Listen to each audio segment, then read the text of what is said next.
Hello साथियों, नमस्कार। दोस्तों, मैं आ गया हूं आप सबके लिए जीएस वर्ल्ड की एक बहुत ही बेहतरीन प्रैक्टिस सेट। मेरे भाई, आपका जो एग्ज़ाम होने वाला है यूपीपीएससी आरओ एआरओ प्रीलिम्स 11 फरवरी 2023 को, उसी के लिए हम जीएस वर्ल्ड की अगली प्रैक्टिस सेट लेकर आ गए हैं, जो आप सबके लिए रामबाण साबित होगी। साथियों, ये टेस्ट सीरीज आपके लिए बहुत ही महत्वपूर्ण क्यों है? क्योंकि इससे पहले जो मैं आपको जीएस वर्ल्ड की 3 प्रैक्टिस सेट करवाया था, पहला हिस्ट्री का, यानी पहले टेस्ट सीरीज में सभी के सभी 140 प्रश्न हिस्ट्री के थे। दूसरी जो प्रैक्टिस टेस्ट सीरीज थी वो जियोग्राफी की, और तीसरी जो है वो पॉलिटी की। आज हमारी ये जो चौथी प्रैक्टिस सेट आ रही है मेरे भाई, यह फुल टेस्ट सीरीज है। यानी आरओ एआरओ के सिलेबस में जितने भी टॉपिक हैं, हर एक टॉपिक से ऐसे ही प्रश्न को डाला गया है।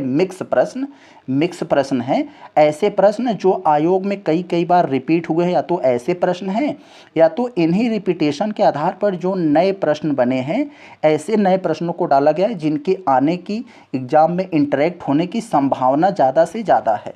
तो साथियों, इस वीडियो को आप लोग जब पूरा देखेंगे ना, तो वीडियो पूरा देखते देखते आप देखेंगे कि बहुत सारा कंसेप्ट, बहुत सारा फैक्ट आपका तैयार होगा, आपकी नॉलेज बढ़ेगी। नॉलेज के साथ साथ मेरे भाई, जब नॉलेज होगा तो आपका कॉन्फिडेंस बढ़ेगा। कॉन्फिडेंस होगा तो आप अपने एग्ज़ाम हॉल में ना अपने आप को बहुत ही ज़्यादा स्ट्रॉन्ग पाएंगे। इससे क्या होगा कि आपकी जो बहुत से दुविधा वाले प्रश्न होते हैं, जब आपके अंदर से स्ट्रांग रहेंगे, आपको कॉन्फिडेंस लेवल अच्छा रहेगा, आपकी प्रैक्टिस ज़्यादा रहेगी, तो ऐसे भी प्रश्न सही होने लगते हैं जो दुविधा वाले हैं। तो साथियों, बिना समय गंवाए हम लोग चलते हैं, आज की यह टेस्ट सीरीज अपना देखते हैं। बहुत बेहतरीन प्रैक्टिस सेट। साथियों, आप सबको पता होगा, आप ही की उम्र का, आप ही के समकालीन ये भाई बिना संसाधनों के इस लेवल पर आकर मेहनत करता है और ऐसी ऐसी प्रैक्टिस सेट सॉल्व करवाता है बड़ी महत्वपूर्ण और विश्वसनीय संस्थाओं का, जैसे जीएस वर्ल्ड, घटना चक्र और ध्येय आईएएस, दृष्टि आईएएस, ऐसे बड़ी महत्वपूर्ण संस्थाओं का यहाँ पे प्रैक्टिस सेट करवाया जाता है। तो साथियों, आप सबके कभी कर्तव्य थोड़ा सा बनता है कि आप लोग वीडियो को लाइक और चैनल को सब्सक्राइब कर देंगे, हमारा सपोर्ट कर देंगे, तो मेरा भी जो है थोड़ा सा कॉन्फिडेंस लेवल अच्छा होगा, काम करने का मेरा जो है जुनून थोड़ा सा बढ़ जाएगा। तो साथियों, चलते हम लोग पहले प्रश्न पे, देखते हैं हमारा पहला प्रश्न क्या कह रहा है। बहुत ही बेहतरीन प्रश्न, देखें क्या है इसमें। पहले प्रश्न कह रहा है मेरे भाई, नीति आयोग के शासी परिषद में किन केंद्र शासित प्रदेशों के मुख्यमंत्री व विधायिकाएं शामिल होती हैं? तो मेरे भाई, आप सबको पता होगा, नीति आयोग के अध्यक्ष प्रधानमंत्री होते हैं। तो मुख्यमंत्री कहाँ होते हैं? जहाँ विधानसभा होगी। तो यहाँ जम्मू कश्मीर, ये पुडुचेरी और दिल्ली, ये ऑप्शन नंबर सी हो जाएगा उत्तर का। पूछ रहा है कि किन केंद्र शासित प्रदेशों के मुख्यमंत्री और विधायिकाएं शामिल होते हैं, तो पुडुचेरी और दिल्ली के, क्योंकि यहीं पर विधानसभाएं हैं, तो इसीलिए होता है। तो चले हम लोग, क्योंकि दूसरा कह रहा है मेरे भाई, राज्य मानवाधिकार आयोग, राज्य मानवाधिकार आयोग के अध्यक्ष एवं अन्य सदस्यों के सिद्ध कदाचार व अक्षमता के आधार पर निम्नलिखित में से कौन पद से हटा सकता है? तो साथियों, ये राज्य मानवाधिकार, इनकी नियुक्ति राज्यपाल करता है। कौन? राज्यपाल। और जब इनकी कदाचार सिद्ध इनकी गलतियां सिद्ध हो जाएं या इनके काम करने में अक्षमता आ जाए, इस आधार पर इनको हटाना होता है, तो राज्यपाल नहीं हटाता है, बल्कि राष्ट्रपति हटाता है इनको। लोगों में ये होता है कि राज्यपाल नियुक्ति करता है तो राज्यपाल ही हटाएगा, तो राज्यपाल ठोंक देंगे, तो नहीं, राष्ट्रपति हटाएगा इनको अपने पद पर से। कैसे हटाएगा? मतलब राज्य मानवाधिकार आयोग, इनके सदस्यों को और इन्हीं को। आगे देखें हम लोग, तीसरे में क्या कर रहा है मेरे भाई, कह रहा है केंद्रीय सूचना आयोग में निम्नलिखित में से कौन शामिल नहीं होता है? तो साथियों, केंद्रीय सूचना आयोग में कह रहा है कौन शामिल नहीं होता है, तो इसमें मुख्य आयुक्त, प्रधानमंत्री, लोकसभा के विपक्ष का नेता, और यही तीनों शामिल होते हैं। इसमें राष्ट्रपति शामिल नहीं होता है, तो उत्तर हो जाएगा हमारा डी, राष्ट्रपति केंद्रीय सूचना आयोग में शामिल नहीं होते हैं। ऑप्शन नंबर डी हो जाएगा। और एक चीज़ यहाँ और पूछता है, लोकसभा में विपक्ष का नेता कौन बनता है? जो दूसरी सबसे बड़ी पार्टी हो और जिसके पास कुल मतलब सीटों का कम से कम 10% सीट हो, तो ये लोकसभा में विपक्ष का नेता वही होता है। आगे देखें हम लोग चौथे में, देखें चौथे में क्या कह रहा है, संघ लोक सेवा आयोग किस मंत्रालय के अंतर्गत कार्य करता है? तो साथियों संघ लोक सेवा आयोग यानी यूपीएससी के बारे में पूछ रहा है। यूपीएससी किस मंत्रालय के अंतर्गत काम करता है साथियों? तो यह कार्मिक मंत्रालय के अंतर्गत काम करता है। ऑप्शन नंबर ए, कार्मिक मंत्रालय में जो मुख्य जो है आयोग आते हैं, जैसे संघ लोक सेवा आयोग, केंद्रीय सूचना आयोग, कर्मचारी चयन आयोग, केंद्रीय अन्वेषण ब्यूरो यानी सीबीआई, तो ये सब जो होते हैं कार्मिक मंत्रालय के अंतर्गत आते हैं। तो याद रखिएगा इसे। आगे देखते हैं हम लोग 5वें में। देखें, जो क्वेश्चन आपको बड़ा लगेगा वो सच में सिर्फ आपको डराने के लिए ऐसे बड़े प्रश्न देखते हैं, वास्तव में वो सरल होते। देखें हम लोग कैसे इतना बड़ा क्वेश्चन हम लोग कितनी सरलता से, कितना सरल क्वेश्चन है ये, पहले देखें ध्यान से, उसके बाद भागिएगा नहीं आप लोग ऐसे क्वेश्चन, क्योंकि ऐसे ही क्वेश्चन बच्चों को डराने के लिए, उनका कॉन्फिडेंस लेवल गिराने के लिए दिया जाता है। क्या है? निम्नलिखित में से सीबीआई द्वारा किए जाने वाले कार्यों की पहचान दिए हुए कूट के माध्यम से कीजिए। तो सीबीआई का कार्य क्या है उसे आपको बताना है, ये कथन तीनों पढ़ के और फिर ऑप्शन में बताना है। तो मेरे भाई सीबीआई काम जो पेशेवर अपराधी होते हैं, संगठित गिरोह द्वारा ऐसे गंभीर जिनके ऊपर अपराध की जांच करना हो, जिनका प्रभाव राष्ट्रीय या अंतर्राष्ट्रीय स्तर पर हुआ हो, ऐसे लोगों के लिए होता है। राजकोषीय और आर्थिक कार्यों जैसे आयात निर्यात नियंत्रण से जुड़े कानून, जो कानून के अतिक्रमण करते हैं, सीमा शुल्क, विदेशी मुद्रा विनिमय, जो ऐसे मामलों में जो उल्लंघन करता है यानी करप्शन के मामले में इन पे जांच करता है। और राज्य सरकार के अनुरोध पर किसी सार्वजनिक महत्व के मामले को अनुसंधान के लिए अपने अधिकार में लेना। तो ये तीनों कार्य मेरे भाई सीबीआई के अंतर्गत आता है। तो इसे आप लोग याद रखिए, सीबीआई का फुल फॉर्म केंद्रीय अन्वेषण ब्यूरो। तो ऑप्शन नंबर डी हो जाएगा हमारा सभी। आगे देखें हम लोग, ऐसे ऐसे आपको बहुत से प्रश्न मिलेंगे मेरे भाई। क्या है 6वें में, देखते हैं हम लोग।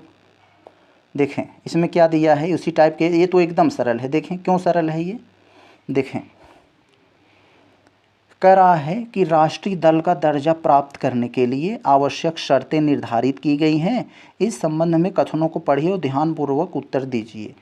तो हमें जो है सही उत्तर देना है कथनों को पढ़कर।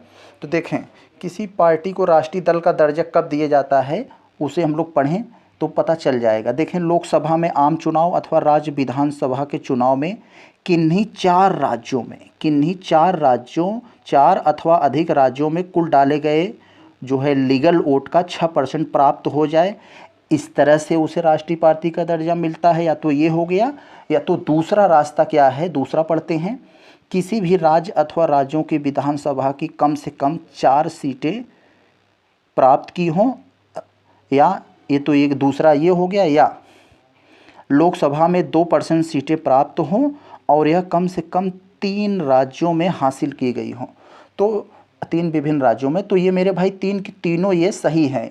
3 में से किसी भी अगर क्राइटेरिया को फॉलो कर लेती है कोई पार्टी तो उसे राष्ट्रीय दल का दर्जा मिल जाता है। जैसे अभी जो है आम आदमी पार्टी को जो है राष्ट्रीय दल का दर्जा मिला, क्योंकि वह गुजरात चुनाव के बाद ऐसा ये क्राइटेरिया पूरा कर ली थी। इसी के साथ मेरे भाई टीएमसी और CPI, communist party of India, ये 2 पार्टी को राष्ट्रीय दल दर्जा छीन लिया गया, जबकि आम आदमी पार्टी को दे दिया गया। तो इस समय कुल 6 पार्टी जो है ऐसी हैं जिन्हें राष्ट्रीय दल का दर्जा प्राप्त है। तो आप लोग जानते हैं आम आदमी पार्टी, कांग्रेस, भाजपा और माकपा, ऐसे करके एक और है। तो ये 6 पार्टियां हैं। आगे देखें हम लोग 7वें में, देखें क्या लिखा है। तो मेरे भाई देखें हम लोग 7वें में क्या है, देखें 7वें में हमसे पूछा जा रहा है, क्या कह रहा है, प्रथम राजभाषा आयोग जिसकी अध्यक्षता में गठित किया गया था। तो प्रथम राजभाषा आयोग किसकी अध्यक्षता में गठित किया गया था, ये हमसे पूछा जा रहा है मेरे भाई। तो प्रथम राजभाषा आयोग मेरे भाई 1955 में गठित किया गया था, बीजी खेर की अध्यक्षता में। ऑप्शन नंबर ए, तो याद रखिएगा ये प्रथम राजभाषा आयोग। आगे देखें हम लोग अब 8वें में। देखें मेरे भाई 8वें में क्या पूछ रहा है आपसे, भारत में मुख्य चुनाव आयुक्त का कार्यकाल कितने वर्ष का होता है। मुख्य चुनाव आयुक्त का कार्यकाल मेरे भाई या तो 6 साल का होता है या तो 65 साल का, दोनों में से जो भी पहले हो जाए। तो ऑप्शन नंबर यहाँ पर हमारा बी हो जाएगा, ऑप्शन नंबर बी। यानी वो 6 साल के लिए नियुक्त होता है, यदि उसकी 65 साल पहले हो जाएगा उम्र तो 65 साल से के आधार पर रिटायर हो जाएगा, 6 साल वाला पूरा हो जाएगा तो इसके आधार पर। तो ऑप्शन नंबर बी हमारा सही है, मुख्य चुनाव आयुक्त का कार्यकाल 6 वर्ष या 65 वर्ष। आगे देखा जाए तो देखें 9वें में हमसे क्या पूछा जा रहा है मेरे भाई, हिस्ट्री का प्रश्न, बहुत बेहतरीन। हिस्ट्री या पॉलिटी ये दोनों में आता है। 1773 के रेगुलेटिंग एक्ट, बहुत बेहतरीन प्रश्न। देखें कितना अच्छा कॉन्सेप्ट दिया है यहाँ पर, पहले आप लोग कॉन्सेप्ट पे ध्यान दीजिए। 1773 रेगुलेटिंग एक्ट की विशेषताओं के संबंध में कौन सा वक्तव्य सही नहीं है या दिया है। तो मेरे भाई यहाँ आपकी अगर नज़र पड़ेगी डी वाले पर, तो आपको समय बचाने के लिए कह रहा हूँ, 1773 के रेगुलेटिंग एक्ट की कमियों को दूर करने के लिए एक्ट ऑफ सेटलमेंट 1884 लाया गया था। मेरे भाई यही गलत है। क्यों गलत है कि 1773 के रेगुलेटिंग एक्ट की कमियों को दूर करने के लिए मेरे भाई यह जो 1881 वाला अधिनियम लाया गया था, 1881, तो ये चीज़ें जो है यहाँ पर गलत दे दिया, 84 जगह पर 81 रहना चाहिए था, इसीलिए यह गलत हो गया। तो बाकी सब सही है अपने स्थान पर, लेकिन प्रश्न के हिसाब से डी वाला सही होगा, क्योंकि हमसे गलत पूछा था। बंगाल के गवर्नर को बंगाल के गवर्नर जनरल का नाम दे दिया गया, ये भी सही है। इस एक्ट के तहत बनने वाले प्रथम governor general lord Warren Hasting है, ये भी सही है। इस एक्ट के तहत कलकत्ता में एक उच्च यानी सुप्रीम कोर्ट की स्थापना की गई थी, ये भी सही है। यही गलत था, 81 दिया होता तो ये भी सही हो जाता। आगे देखें 10वें में क्या है मेरे भाई। 10वें में पूछा जा रहा है हमसे, निम्नलिखित में से क्षेत्रफल में से सबसे बड़ी रियासत कौन सी थी। तो मेरे भाई जो सबसे बड़ी रियासत थी भारत में ये पूछ रहा है, तो वो हैदराबाद की थी यहाँ पर, ऑप्शन नंबर ए। तो साथियों हम लोग देखते हैं क्वेश्चन नंबर 11, बहुत बेहतरीन प्रश्न। क्या करा है मेरे भाई, करा है निम्नलिखित में से किस एक्ट की आधिकारिक घोषणा के द्वारा महारानी विक्टोरिया को भारत की साम्राज्ञी घोषित किया गया। साम्राज्ञी का मतलब जैसे पुरुष के लिए सम्राट होता है, ऐसे महिलाओं के लिए साम्राज्ञी होता है। तो महारानी विक्टोरिया को भारत की साम्राज्ञी घोषित किया गया किस एक्ट से। तो मेरे भाई यह 1876 एक्ट के माध्यम से महारानी विक्टोरिया को भारत की साम्राज्ञी घोषित किया गया था। ऑप्शन नंबर सी हो जाएगा ये वाला। आगे देखा जाए 12वें में क्या लिखा है। तो मेरे भाई ऐसे ऐसे प्रश्नों को हमारा ये सबसे प्रथम ये उद्देश्य ये है कि ऐसे प्रश्नों से आपके प्रचलित करवाया जाए कि प्रश्न बनते कैसे हैं, आते किस प्रकार का हैं, जिससे आप ये समझ पाएँ कि हमें पढ़ना कैसे है, किस आधार पर पढ़ना है, कहाँ से प्रश्न आते हैं। तो 12वें में कह रहा है निम्नलिखित में से किस सुधारवादी भारत शासन अधिनियम द्वारा भारत में पहली बार महिलाओं को वोट देने का अधिकार मिला। तो मेरे भाई भारत में पहली बार जो महिलाओं को वोट देने का अधिकार मिला था मेरे भाई, वो 1919 अधिनियम के द्वारा। तो भारत शासन अधिनियम 1919 में इसी को भारत 1919 को जो है मॉन्टेग्यू चेम्सफोर्ड MC एक्ट बोला जाता है। तो क्यों, इसी एक्ट के माध्यम से मेरे भाई भारत में महिलाओं को जो है पहली बार वोट देने का ये अधिकार दिया गया। अगर पूछा है किस देश में सबसे पहले महिलाओं को वोट देने, तो मेरे भाई न्यूजीलैंड में सबसे पहले 1919 में ही महिलाओं को वोट देने का अधिकार मिला, जिससे भारत के जो बुद्धिजीवी थे वो मांग उठाए। तो 1919 में कुछ सीमित महिलाओं को जो है वोट देने का अधिकार मिला था, यानी 2% महिलाओं को। आगे देखा जाए 13 में, देखें 13 में क्या लिखा है। 13 में कह रहा है मेरे भाई भारत शासन अधिनियम 1935 की विशेषताओं के संबंध में कौन सा कथन गलत है। ध्यान दीजिए, गलत पूछा है, कौन सा कथन हमारा गलत है। तो यहाँ पर देखें मेरे भाई, यह सब पढ़ेंगे ना जब आप यहाँ आएंगे डी वाले पर। डी वाले देख रहे हैं सीधा सीधा, क्योंकि गलत वही चीज़ करता है जो सरल चीज़ें होती है, सरल चीज़ों में गड़बड़ी करता है, जिससे बच्चों को समझ में आए। तो देखिए यहाँ पर लिखा है इसके तहत, यानी भारत शासन अधिनियम 1935 के तहत 1945 में बर्मा, यानी जो जिसे हम लोग वर्तमान में म्यांमार कहते हैं, म्यांमार को भारत से अलग कर दिया गया था। तो नहीं मेरे भाई, जो भारत को अलग किया गया था, भारत शासन अधिनियम 1935 के तहत किया गया था, लेकिन 1945 में नहीं, 1937 में किया गया था। ये चीज़ यहाँ कर गड़बड़ी कर दिया और बाकी सभी सही हैं। तो असत्य पूछा, असत्य ये है, और बाकी ये तीनों जो हैं अपनी जगह पे सत्य हैं। भारत शासन अधिनियम 1935 माध्यम से केंद्र और राज्यों के बीच शक्ति का बंटवारा किया गया। राज्यों में द्वैत शासन को समाप्त करके केंद्र में द्वैत शासन को लागू किया गया।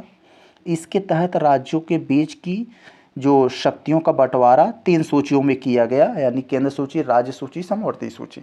आगे चला जाए हम लोग देखें अब बहुत बेहतरीन प्रश्न 14 वाला में क्या कह रहा है मेरे भाई। 14 वाले में कह रहा है कि कैबिनेट मिशन के आधार पर संविधान सभा का निर्माण करने वाले 3 सदस्यीय शिष्टमंडल में भारत का सचिव कौन था। तो मेरे भाई कैबिनेट मिशन जो आया था के आधार पर भारत की संविधान सभा बैठी थी, तो पूछ रहा है कि 3 सदस्यीय शिष्टमंडल में भारत का सचिव कौन था। इन्हीं 3 सदस्यों में से कौन ऐसा सदस्य था जो भारत का सचिव था उस समय। तो मेरे भाई यहाँ पर लॉर्ड पैंथिक लॉरेंस, ये जो है मेरे भाई इस समय ये इसमें सदस्य में था। इस समय ये जो कैबिनेट मिशन था उसमें ये सदस्य था, और ये जो है उस समय भारत का ये सचिव भी था। तो याद रखिए उस समय भारत का सचिव लॉर्ड पैंथिक लॉरेंस था। आगे देखा जाए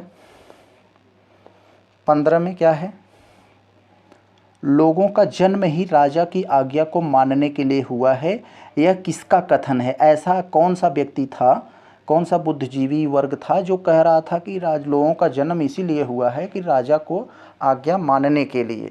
तो मेरे भाई ये एक नाम दिए यहाँ पर, प्लेटो, अरस्तु, रॉबर्ट फिल्मर। तो रॉबर्ट फिल्मर यही जो कहता था कि लोगों का जन्म राजा की आज्ञा को मानने के लिए हुआ है। एक राजनीतिक सिद्धांतकार था, यही इसका ये कहता था, रॉबर्ट फिल्मर। तो साथियों हम लोग देखते हैं क्वेश्चन नंबर 16, बहुत बेहतरीन प्रश्न है। क्या पूछा जा रहा है इसमें, भारतीय संविधान की किस अनुसूची में अनुसूचित क्षेत्रों, अनुसूचित जनजाति के प्रशासन और नियंत्रण के उल्लेख किया गया है। तो आपसे पूछ रहा है मेरे भारतीय संविधान के किस अनुसूची में अनुसूचित क्षेत्र और अनुसूचित जनजाति के प्रशासन और नियंत्रण का उल्लेख किया गया है। तो मेरे भाई 5वीं अनुसूची में ऐसा किया गया है। जब आपसे पूछे 6वीं अनुसूची में क्या है मेरे भाई, तो 6वीं अनुसूची में जब विशेष राज्य 4 राज्यों के नाम दे दे, असम, मेघालय, त्रिपुरा जैसे राज्यों को नाम देकर पूछे तब वो 6वीं हो जाएगा। लेकिन यहाँ पर किसी राज्य का नाम नहीं दिया है, ओवरऑल पूछ रहा है, तो ये 5वीं होगा, ऑप्शन नंबर डी। आगे देखा जाए अब 17वें में, निम्नलिखित में से संविधान की कुंजी किसे कहा जाता है। तो मेरे भाई प्रस्तावना को संविधान की कुंजी कहा जाता है। ऑप्शन नंबर ए हो जाएगा हमारा 17 का, ऑप्शन नंबर ए, प्रस्तावना को संविधान की कुंजी कहा जाता है। आगे देखें 18, देखें बहुत बेहतरीन प्रश्न, मिलान वाला प्रश्न हमारा गलत नहीं होगा। कैसे गलत नहीं होता है, इसका कुछ क्राइटेरिया होता है, समझ क्यों। तो देखिए हमें मिलाना है, एक तरफ राज्य दिया है और दूसरी तरफ दिया है ये राज्य कब बने थे, इनका गठन कब हुआ था, ये मिलाना है हमें। तो हमें पता है 1953 में सबसे पहले आंध्र प्रदेश बना था, जो हमें कन्फर्म है, उसको मिलाए आंध्र प्रदेश बना। उसके बाद दूसरा जो बना था, दूसरा सबसे पहले 1960 में महाराष्ट्र बना। उत्तराखंड सबको पता है, यूपी का पहाड़ी जिला काट कर जो है उत्तराखंड बनाया गया। बचा हमारा ये, तो ये हमें नॉलेज हो या ना हो हम मिला देंगे, एक ही बचा हिमाचल प्रदेश 1971। इसका मतलब सब के सब सीधे सीधे मिले हुए हैं, तो ऑप्शन नंबर ए हो जाएगा हमारा ये वाला। तो आगे चले हम लोग देखते हैं 19वां प्रश्न क्या है। 19वें मेरे भाई कह रहा है मेरे भाई, क्षेत्रीय परिषद के संदर्भ में निम्नलिखित कथनों पर विचार कीजिए। क्षेत्रीय परिषद का अध्यक्ष मेरे भाई आप जान लीजिए कि ये गृह मंत्री होते हैं इस समय, जैसे अमित शाह हैं। तो आगे इसमें प्रश्न लिखा है, क्षेत्रीय परिषद के संदर्भ में कुछ कथन दिया है 3, इन्हीं तीनों कथनों को पढ़कर हमें बताना है कौन सा कथन हमारा सही है। तो हम लोग थोड़ा सा क्वेश्चन को पूरा लेते हैं, अब सही है। तो इसमें जो पहला कथन दिया है मेरे भाई, भारत, यहाँ 19वां में, भारत का राज्य पुनर्गठन अधिनियम के अनुसार मूल रूप से 5 परिषदें बनाई गई हैं, सही बात। मध्य आंचलिक परिषद, इसमें छत्तीसगढ़, उत्तराखंड एवं उत्तर प्रदेश और मध्य प्रदेश हैं, ये भी सही है। केंद्रीय गृह मंत्री इन 5 क्षेत्रीय परिषदों के अध्यक्ष होते हैं और मेजबान राज्य प्रत्येक बारी बारी से इसका चयन किए जाते हैं। मुख्यमंत्री उपाध्यक्ष होते हैं। तो 19वां का मेरे भाई ए भी जो है सही है, तीसरा वाला भी बात सही, तो इसका मतलब हमारा डी जो है सत्य है। 3 के तीनों बातें सही हैं क्षेत्रीय परिषद के बारे में। आगे देखें हम लोग अब 20वें में। देखें 20वें में क्या कर रहा है आपसे, शहरी क्षेत्र की स्थानीय स्वशासन संस्थाओं को कार्य करने के लिए कितने विषय दिए गए थे। मेरे भाई पंचायती जब पूछता है पंचायती संस्थाओं को कार्य करने के लिए कितने विषय दिए, तो हम लोग खूब पढ़े हैं 29 विषय, लेकिन यहाँ पर थोड़ा सा अलग कर दिया है मेरे भाई, शहरी क्षेत्र की स्थानीय स्वशासन संस्थाओं को कार्य करने के लिए कुल कितने विषय दिए गए थे। तो मेरे भाई इसमें जो अगर पूछ रहा है आपसे कितने विषय दिए गए हैं, तो इसमें आपको बताना होगा कि इसमें कुल 18 विषय दिए गए होंगे। 20वां का सी हो जाएगा 18 विषय। आगे चला जाए 21वां देखते हैं। निम्नलिखित में से भारतीय नागरिकता के अंत के संबंध में कौन सा कथन असत्य है। यानी भारतीय नागरिकता को आपको अंत करना है, ख़त्म करना है, उसके संबंध में 3 सही हैं, 1 गलत है। तो वो कौन सा है जो गलत है उसे पहचानिए। देखिए भारतीय नागरिकता यदि आपको अंत करना है तो नागरिकता त्यागा जा सकता है, तो एक तो ये रास्ता है। दूसरा त्यागने का रास्ता है स्वेच्छा से आप किसी दूसरे देश के नागरिक बन जाएंगे, तो भारत के नागरिक अपने आप नहीं रहेंगे, क्योंकि भारत में एकल नागरिकता है, तो ये भी सही है। तीसरा कह रहा है सरकार द्वारा नागरिकता छीन लेने से, सरकार द्वारा नागरिकता छीन लेने से, तो ये भी है। सरकार आप ये यदि किसी प्रकार का मतलब आतंकवादी या इस टाइप का से अगर कोई जुड़ जाता है या सरकार को लगता है इसका भारत का नागरिक बनना ठीक नहीं, तो छीन लेती है। और तीसरा है मेरे भाई देसी, चौथा है देसीकरण। यही गलत है मेरे भाई, देसीकरण से नागरिकता ली जाती है, नागरिकता छीनी नहीं जाती है। तो ऑप्शन नंबर डी हो जाएगा हमारा। चलिए हम लोग अब अगला प्रश्न देखते हैं 22वां। क्या है इसमें, निम्नलिखित में से किस अधिवेशन में कांग्रेस ने अपने घोषणा पत्र में मूल अधिकारों की मांग की थी। तो किस अधिवेशन में कांग्रेस ने अपने अधिकारों में ये जो मूल अधिकारों की मांग की थी, ये हमें बताना है 22वें वाले में। तो मेरे भाई कराची अधिवेशन 1931, इसकी अध्यक्षता कौन की थी, मेरे भाई पटेल जी ने, वल्लभ भाई पटेल। तो इसी अधिवेशन में सबसे पहले मूल अधिकारों की मांग कांग्रेस के मंच के द्वारा किया गया था, हमारा ये हो जाएगा। आगे चले हम लोग देखें, भारतीय संविधान के किस अनुच्छेद में संपत्ति के अधिकार को मौलिक अधिकार की सूची से हटाकर एक कानूनी अधिकार के रूप में रखा गया।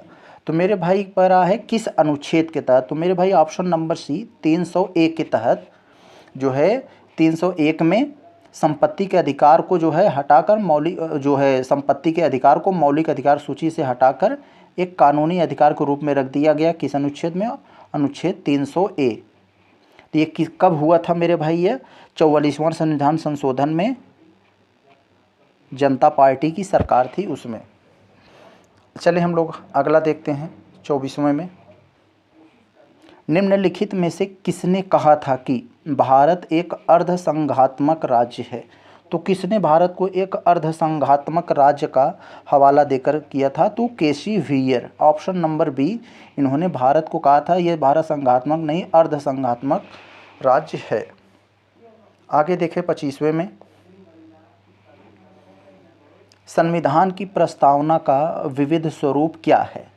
संविधान का जो प्रस्तावना है प्रियम्बल, उसका विविध स्वरूप क्या है।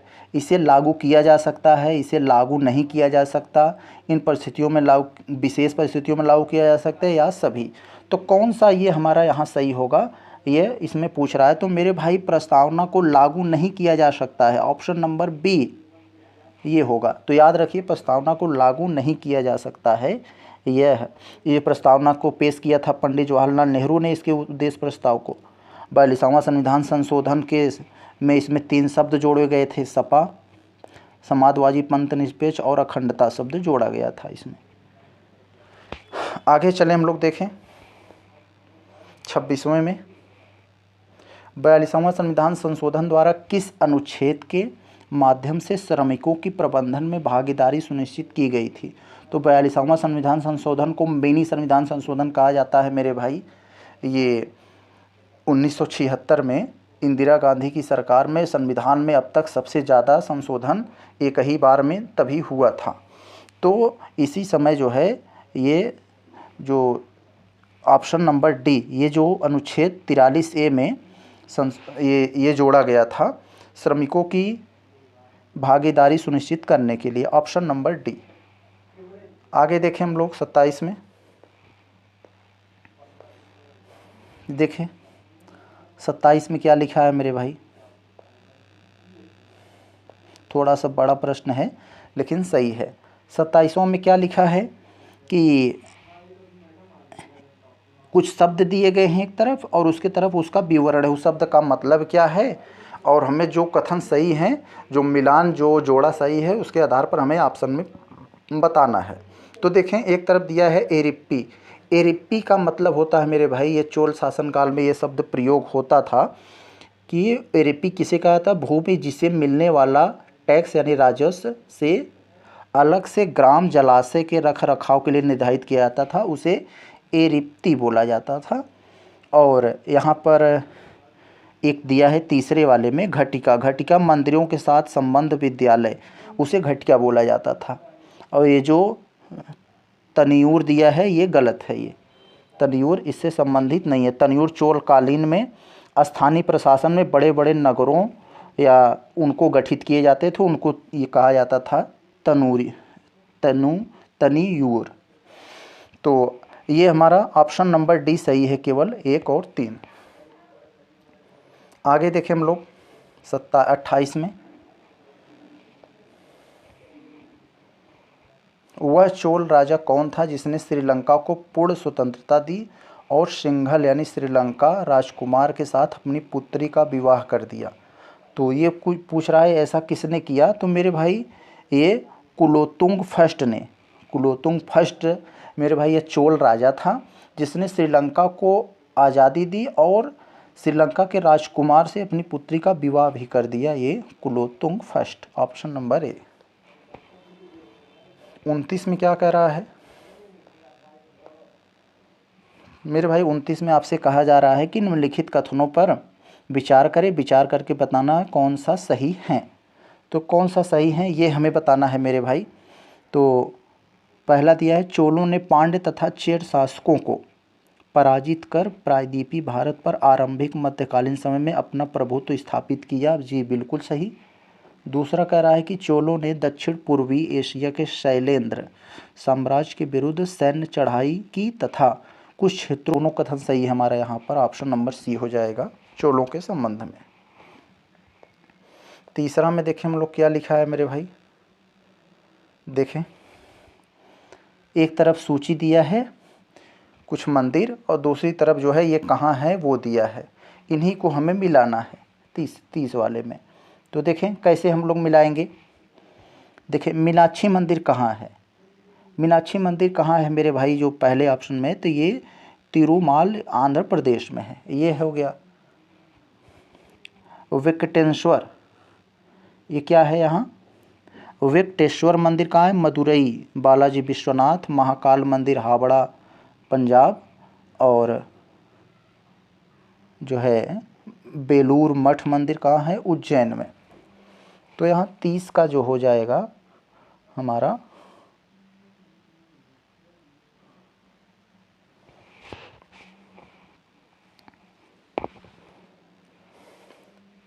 देखिए हम लोग क्वेश्चन नंबर 30, बहुत ही बेहतरीन प्रश्न। क्या है, एक सूची में दिया है हमें कुछ मंदिर के नाम और दूसरी सूची में मेरे भाई हमें मिलाना है ये मंदिर कहाँ पे हैं ये बताना है।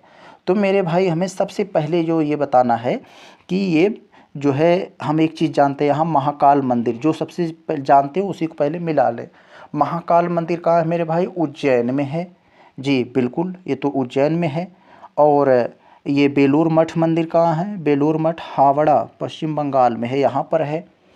और मीनाक्षी मंदिर कहाँ है मेरे भाई? मीनाक्षी मंदिर तो ये है मदुरई बालाजी, और बचा है वेंकटेश्वर मंदिर, ये तिरुमाल आंध्र प्रदेश में। इस हिसाब से हमारा ऑप्शन नंबर बी बन रहा है, ये हो जाएगा। 31 देखते हैं। निम्नलिखित में से दक्षिण भारत का कौन सा राजवंश अपनी नौसैनिक शक्ति के लिए प्रसिद्ध था? तो दक्षिण भारत का कौन सा राजवंश नौसेना के लिए प्रसिद्ध था? तो ये हमसे पूछ रहा है नौसेना के लिए। चोल, चेर, पल्लव, राष्ट्रकूट, ये 4 नाम दिए गए हैं। तो मेरे भाई यहाँ जो चोल शासक थे, ऑप्शन नंबर ए, जो 31वें का ए हो जाएगा। चोल राजाओं ने, ये इनके पास एक बहुत ही विशाल सेना थी, उसके साथ साथ इनके पास नौसैनिक शक्ति के लिए बहुत ये फेमस थे, चोल राजवंश। आगे देखें 32 में। देखें 32 में भी हमें दिया है मिलाने वाला सवाल हमारा गलत नहीं होता है। क्यों? क्योंकि ये जुगाड़ से भी हल किया जा सकता है। पहली सूची दिया है यहाँ पर, कुछ युद्ध दिए हैं। दूसरी सूची में ये कब हुए थे ये युद्ध, ये दिया है मेरे भाई। तो सबसे पहले आप मिला दीजिए घाघरा के युद्ध, इसमें आप लोग जानते हैं ये बाबर ने लड़ा था इसको 1529 में, ये हो जाएगा। इसके बाद चंदावर का युद्ध हुआ था 1194 में। कहाँ है 1194? यहाँ पर है, यहाँ पर।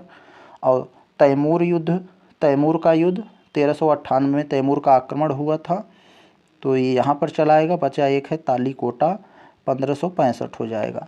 तो इस हिसाब से मेरे भाई ए हमारा 2 पर रहना चाहिए, बी 1 पर। तो हमारा ऑप्शन नंबर ए हो जाएगा यहाँ पर, ये सही है, ये वाला 32 का ए। आगे देखें हम लोग 33 में। 33 में क्या कह रहा है मेरे भाई? निम्नलिखित में से कौन सा युग्म सुमेलित नहीं है, कौन सा जोड़ा सुमेलित नहीं है, इसे बताना है। देखें बहादुर शाह गुजरात से संबंधित है, जी बिल्कुल सही, बहादुर शाह गुजरात से ही संबंधित है। चांद बीबी अवध नहीं, ये गलत है। क्यों गलत है अभी बता रहे हैं। और रजिया सुल्तान दिल्ली से संबंध है इनका। बाज बहादुर मालवा से संबंधित है। यहाँ पर मेरे भाई चांद बीबी अहमदनगर के तीसरे शासक हुसैन निजामुद्दीन शाह की प्रथम बेटी थी, जिनका संबंध अवध से नहीं बल्कि अहमदनगर बीजापुर से था, साउथ से, तो बीजापुर। तो चले हम लोग देखते हैं 34 में। 34वां में क्या है? निम्नलिखित घटनाओं पर विचार करना है। विचार करके हमें इन 4 कथनों पर इनको जो है कालक्रम में सेट करना है कि पहले कौन हुआ, उसके बाद कौन हुआ, फिर उसके बाद कौन हुआ, उसके बाद कौन हुआ। इस तरह से हमें एक ऑर्डर में सेट करना है। तो मेरे भाई यहाँ पर हमें जो ऑर्डर्स हम लोग देखें अगर, तो सबसे पहले देखें पुर्तगालियों, यहाँ कुतुब मीनार सबसे पहले बना रहा होगा। हम लोग तर्क लगाएं इन सभी घटनाओं पर तो देख लेंगे हम लोग कुतुब मीनार के बारे में, क्योंकि कुतुबुद्दीन ऐबक 1193 में ही जो है ये बनाया था। तो ये पहले नंबर पर होना चाहिए। तो इसका मतलब ये दोनों ख़त्म हो जाएंगे, इन्हीं दोनों में से कोई होगा और ये होगा। इसके बाद कौन हो सकता है मेरे भाई? फिरोज़ शाह तुगलक। पुर्तगाली तो इसके बाद आए थे ना, जब मुग़ल काल ख़त्म हो गया तब। तो फिरोज़ शाह तुगलक ये चौथा वाला आ जाएगा। तो इस हिसाब से ये चौथा वाला आएगा। तो इन चौथा दोनों में है। अब देखें क्या है, इसके बाद कौन सी घटना हमारी हो सकती है? पुर्तगालियों का आगमन, उसके बाद इसके बाद जो है विजयनगर कृष्णदेव राय का शासनकाल। तो ऑप्शन नंबर ए हमारा फिट बैठेगा। थोड़ा तर्क से लगाएंगे मेरे भाई, हर एक प्रश्न सॉल्व हो जाएंगे। आगे देखें 35 में। 35 में देखते हैं क्या है। तो 35 में कह रहा है हमसे, निम्नलिखित घटनाओं पर विचार कीजिए तथा इन्हें कालक्रम के अनुसार से सेट करना है। इतनी घटनाएं दिया है, इन घटनाओं को पढ़कर फिर से हमें उसी तरह ही पिछले क्वेश्चन की तरह एक ऑर्डर में सेट करना है मेरे भाई। तो देखें ऑर्डर में कैसे सेट करना है। यहाँ पर देखें हम लोग तराइन का द्वितीय युद्ध, इन सभी जो घटनाएं हैं, इन सबसे पहले ये तराइन, जो पृथ्वीराज वाला ये सब मामला था, तो ये पर हुआ था 1192 में तराइन का हुआ था। मोहम्मद गोरी पृथ्वीराज चौहान में सबको पता है, तो ये पहले नंबर पर रहना चाहिए। और बाकी सभी घटनाएं इसके बाद की है, हमें आती हो नहीं आती हो लेकिन हमें पता है। तो ये चौथा पहले हो जाएगा। तो चौथा पहले में केवल एक में है, इन सब में नहीं है, तो ये सब नहीं होंगे, हमें कन्फर्म है, तो ये पहले होगा। तो इस हिसाब से ये हो जाएगा। इसके बाद जलालुद्दीन खिलजी की हत्या हुई, उसके बाद ये दो वाला हम लोग नहीं जानते रहेंगे, फिर भी हमारा सही हो सकता है क्योंकि हमें ये पता था कि ये सबसे पहले हुई है। आगे देखिए हम लोग 36 में। 36 मेरे भाई क्या कह रहा है आपसे,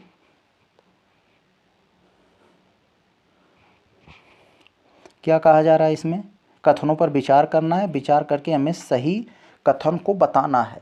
हिम्मत नहीं हारना है मेरे भाई, क्योंकि ऐसे कुछ कठिन कुछ सरल, बड़ा लिख देगा सरल रहेगा तो उससे बच्चे डर जाते हैं, तो डरना नहीं है हमें। तो क्या है कि निम्नलिखित कथनों पर विचार करके हमें सही कथन को बताना है।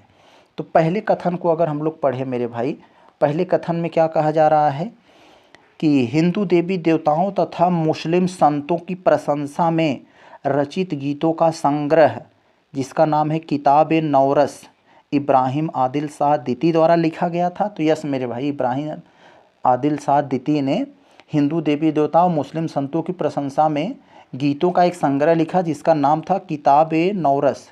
तो अच्छी सही बात है। दूसरा क्या है, भारत में कव्वाली से जाने जाने वाली संगीत शैली प्रारंभिक रूप से आरंभकर्ता अमीर खुसरो थे, सभी को पता है, सरल बातें। तो दो के दोनों कथन यहाँ हमारे सत्य हैं। आगे चलें, 37 में देखते हैं क्या है मेरे भाई। अब आपके भूगोल से प्रश्न आने लगे हैं। सूर्य का प्रकाश पृथ्वी पर पहुंचने में कितना समय लेता है, ये हमसे पूछ रहा है मेरे भाई। तो ये देखें, हम लोग तो बचपन से ही पढ़ते आए हैं, कक्षा 6 से ही, जो सूर्य होता है उसका प्रकाश जो है अर्थ पर पहुंचने में कितना समय लेता है। तो हमें बचपन सिखाया गया है 8 मिनट 19 सेकंड, 8 मिनट 19 सेकंड लगता है। तो इसी को अगर पूरा सेकंड में बदल देंगे तो 499 500 के लगभग, यानी 499 सेकंड, ऑप्शन नंबर बी, इतना समय। आगे देखें,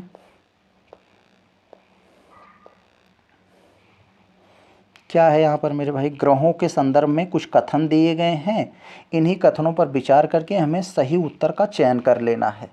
तो सबसे पहले हमें कथनों को पढ़ना पड़ेगा, कथन अगर पढ़ने आता रहेगा तो हमें सही हो जाएगा।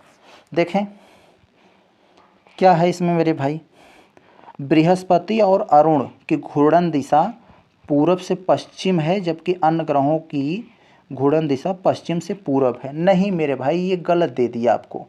क्यों गलत दे दिया है, क्योंकि शुक्र और वरुण जो दो ही ऐसे ग्रह हैं, शुक्र और वरुण, ये वरुण, ये दो ग्रह ऐसे हैं मेरे भाई जो अन्य ग्रहों से उल्टा घूमते हैं, पूरब से पश्चिम ये घूमना चाहिए। ये कैसे घूमते हैं, पूरब से पश्चिम घूमते हैं, और बाकी जितने ग्रह बचे हैं वो सब पश्चिम से पूरब घूमते हैं। तो ये गलत दे दिया है। दूसरा क्या है, शुक्र पृथ्वी के सबसे नज़दीक और सर्वाधिक गर्म है। जी बिल्कुल, पृथ्वी के सबसे नज़दीक शुक्र है और शुक्र ही सबसे पूरे ग्रहों में सबसे ज़्यादा गर्म है। तो ऑप्शन नंबर बी केवल हमारा सत्य होगा। एक ऑप्शन नंबर बी जिसमें केवल कथन 2 सही है, कथन 1 हमारा गलत है। अगला देखें क्या है इसमें, निम्नलिखित में से पृथ्वी की किस क्रिया के कारण पृथ्वी पर ऋतु परिवर्तन होता है। तो मतलब ऐसी पृथ्वी पर कौन सी क्रिया होती है जिसके कारण हमारे पृथ्वी पर मौसम में परिवर्तन होता है, यह जानना चाह रहे हैं आपसे। तो आप क्या बताएंगे, पृथ्वी अपने अक्ष पर झुके होने के कारण। जी बिल्कुल सही, जो पृथ्वी कितना झुकी हुई है, 23.5 डिग्री झुके होने के कारण, और अपने अक्ष पर परिक्रमण करने के कारण। तो इन्हीं 2 वजहों से मेरे भाई ऋतु परिवर्तन होता है।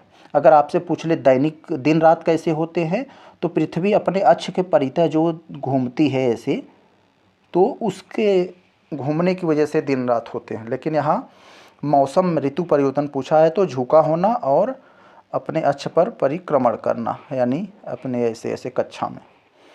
तो चले हम लोग अगला 40 पे। 40 में क्या है मेरे भाई, भूमध्य रेखा से निम्नलिखित में से किस देश से होकर नहीं गुजरती है।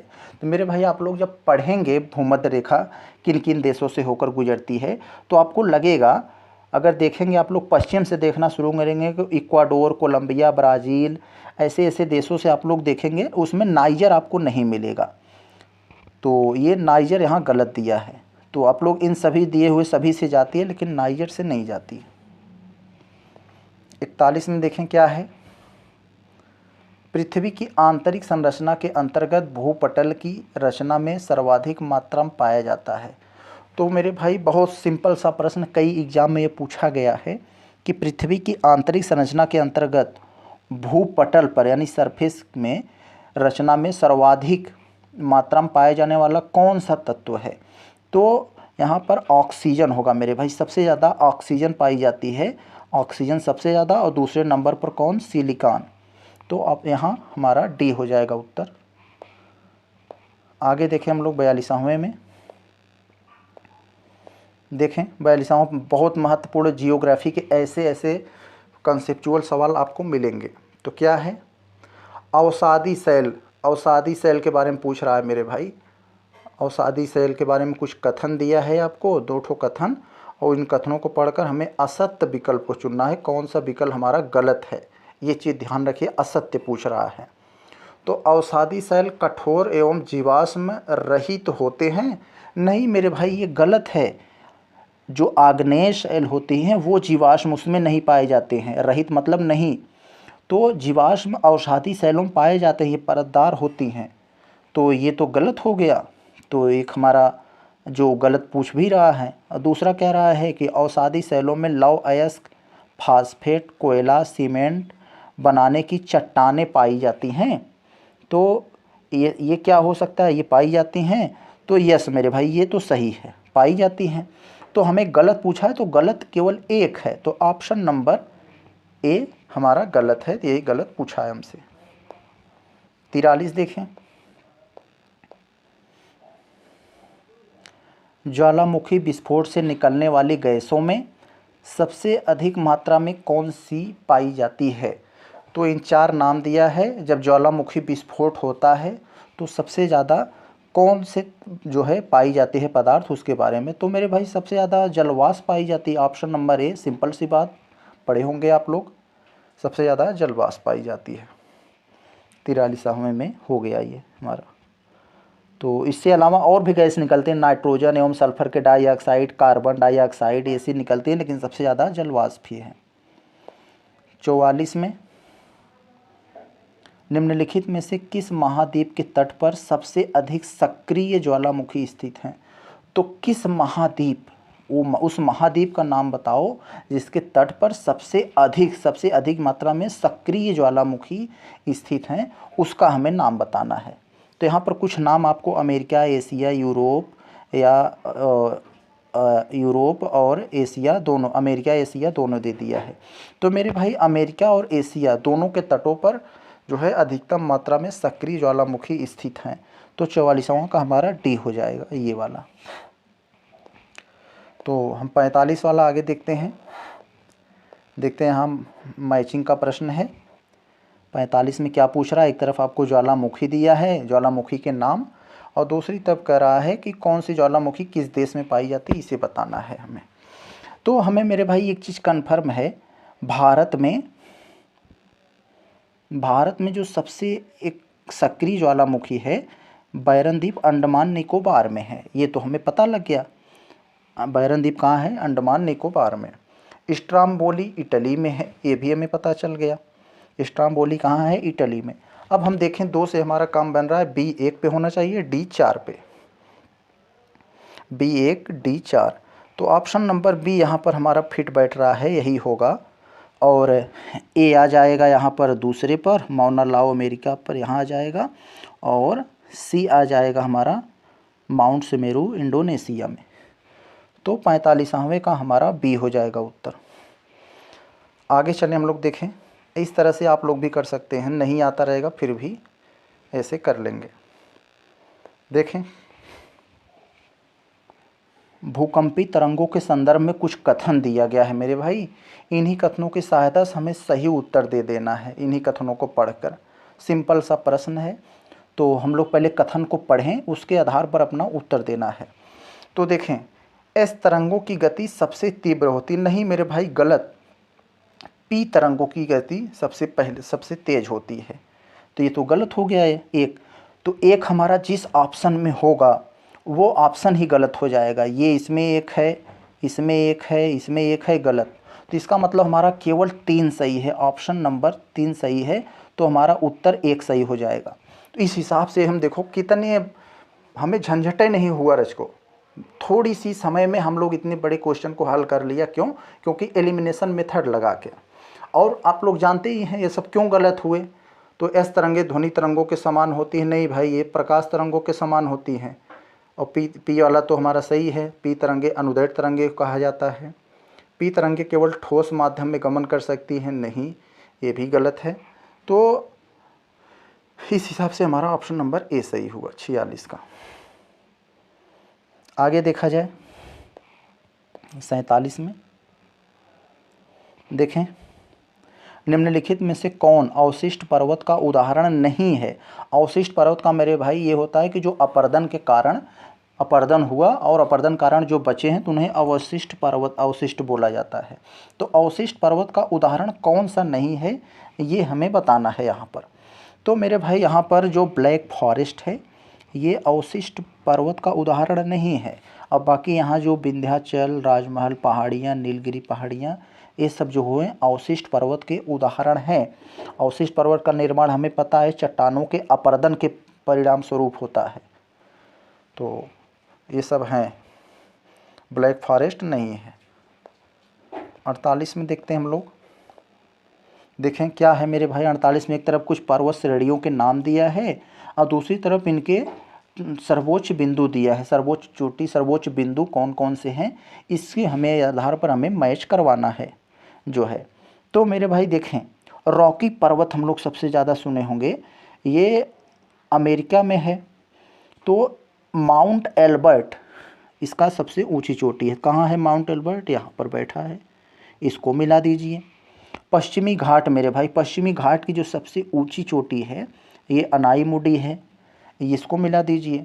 और आल्प्स पर्वत माउंट ब्लैंक यूरोप में, इसमें मिला दीजिए। और काकेकस एल्ब्रूस पर चला जाएगा। तो इस हिसाब से मेरे भाई हमारा डी 1 पर होना चाहिए, बी 3 पर होना चाहिए और सी जो है 4 पे होना चाहिए। तो इस हिसाब से हमारा कौन सा होगा? डी, ऑप्शन नंबर डी सही होगा हमारा। ए 2 पर, बी 3, सी 4 और डी 1। 49 वाला देखते हैं मेरे भाई। निम्नलिखित में से किसे संसार की छत कहा जाता है? तो हमें पता है मेरे भाई संसार की छत जो कहा जाता है वो पामीर की पठार को कहा जाता है।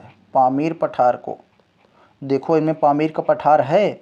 नहीं है, तो इनमें से कोई नहीं, ऑप्शन नंबर डी हो जाएगा। आगे चले हम लोग देखें 50वें में, निम्नलिखित में से किस नदी के मैदान निक्षेपात्मक मैदान के उदाहरण हैं? तो निक्षेपात्मक मैदान का उदाहरण किसका है? तो गंगा का है, सतलज का है, मिसिसिपी का है, यानी सभी के सभी जो यहाँ 3 नाम हैं इसमें नदी को निक्षेपात्मक मैदान के उदाहरण हैं यहाँ पर हमारा। तो 50वां का उत्तर हमारा डी हो जाएगा, ऑप्शन नंबर डी। तो साथियों हम लोग देखते हैं क्वेश्चन नंबर 51 में क्या कह रहा है मेरे भाई। देखिए कह रहा है इसमें घास के मैदानों के संदर्भ में कुछ आपको कथन दिया है, उन्हीं कथनों को पढ़कर हमें जो है नीचे सही उत्तर का चयन करना है। याद रहे सही उत्तर पूछना।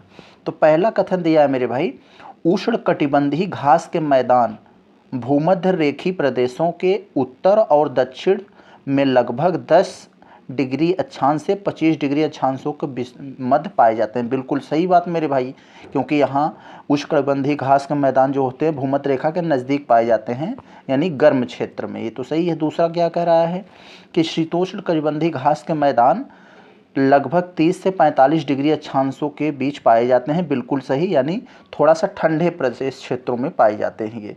तो यहाँ दोनों कथन सही है मेरे भाई, हमारा ऑप्शन नंबर सी हो जाएगा ये उष्णकटिबंधीय और शीतोष्णकटिबंधीय घास के परिप्रेक्ष्य में। आगे हम लोग देखते हैं 52 में। देखें यहाँ पर हमें मिलान करने वाला है, बहुत बेहतरीन प्रश्न, बहुत कई बार ये कई सारे एग्जाम में पूछा गया है। मिलाना, एक तरफ हमें जो है कुछ देशों के नाम दिया है मेरे भाई, और दूसरी तरफ हमें उस देशों के उपनाम दिया है, तो नाम और उपनाम को हमें मिला देना है।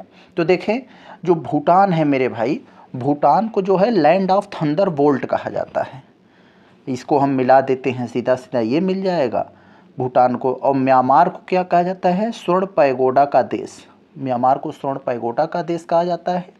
चावल का कटोरा मेरे भाई वियतनाम को कहा जाता है। मध्य पूर्व का स्विट्जरलैंड लेबनान को कहा जाता है। तो मेरे भाई यहाँ पर देख रहे हैं ए का 1 से, बी का 2 से, सी का 4 और डी का 3। तो ऑप्शन नंबर हमारा यहाँ पर ए मैच कर जाएगा, ऑप्शन नंबर ए सत्य है।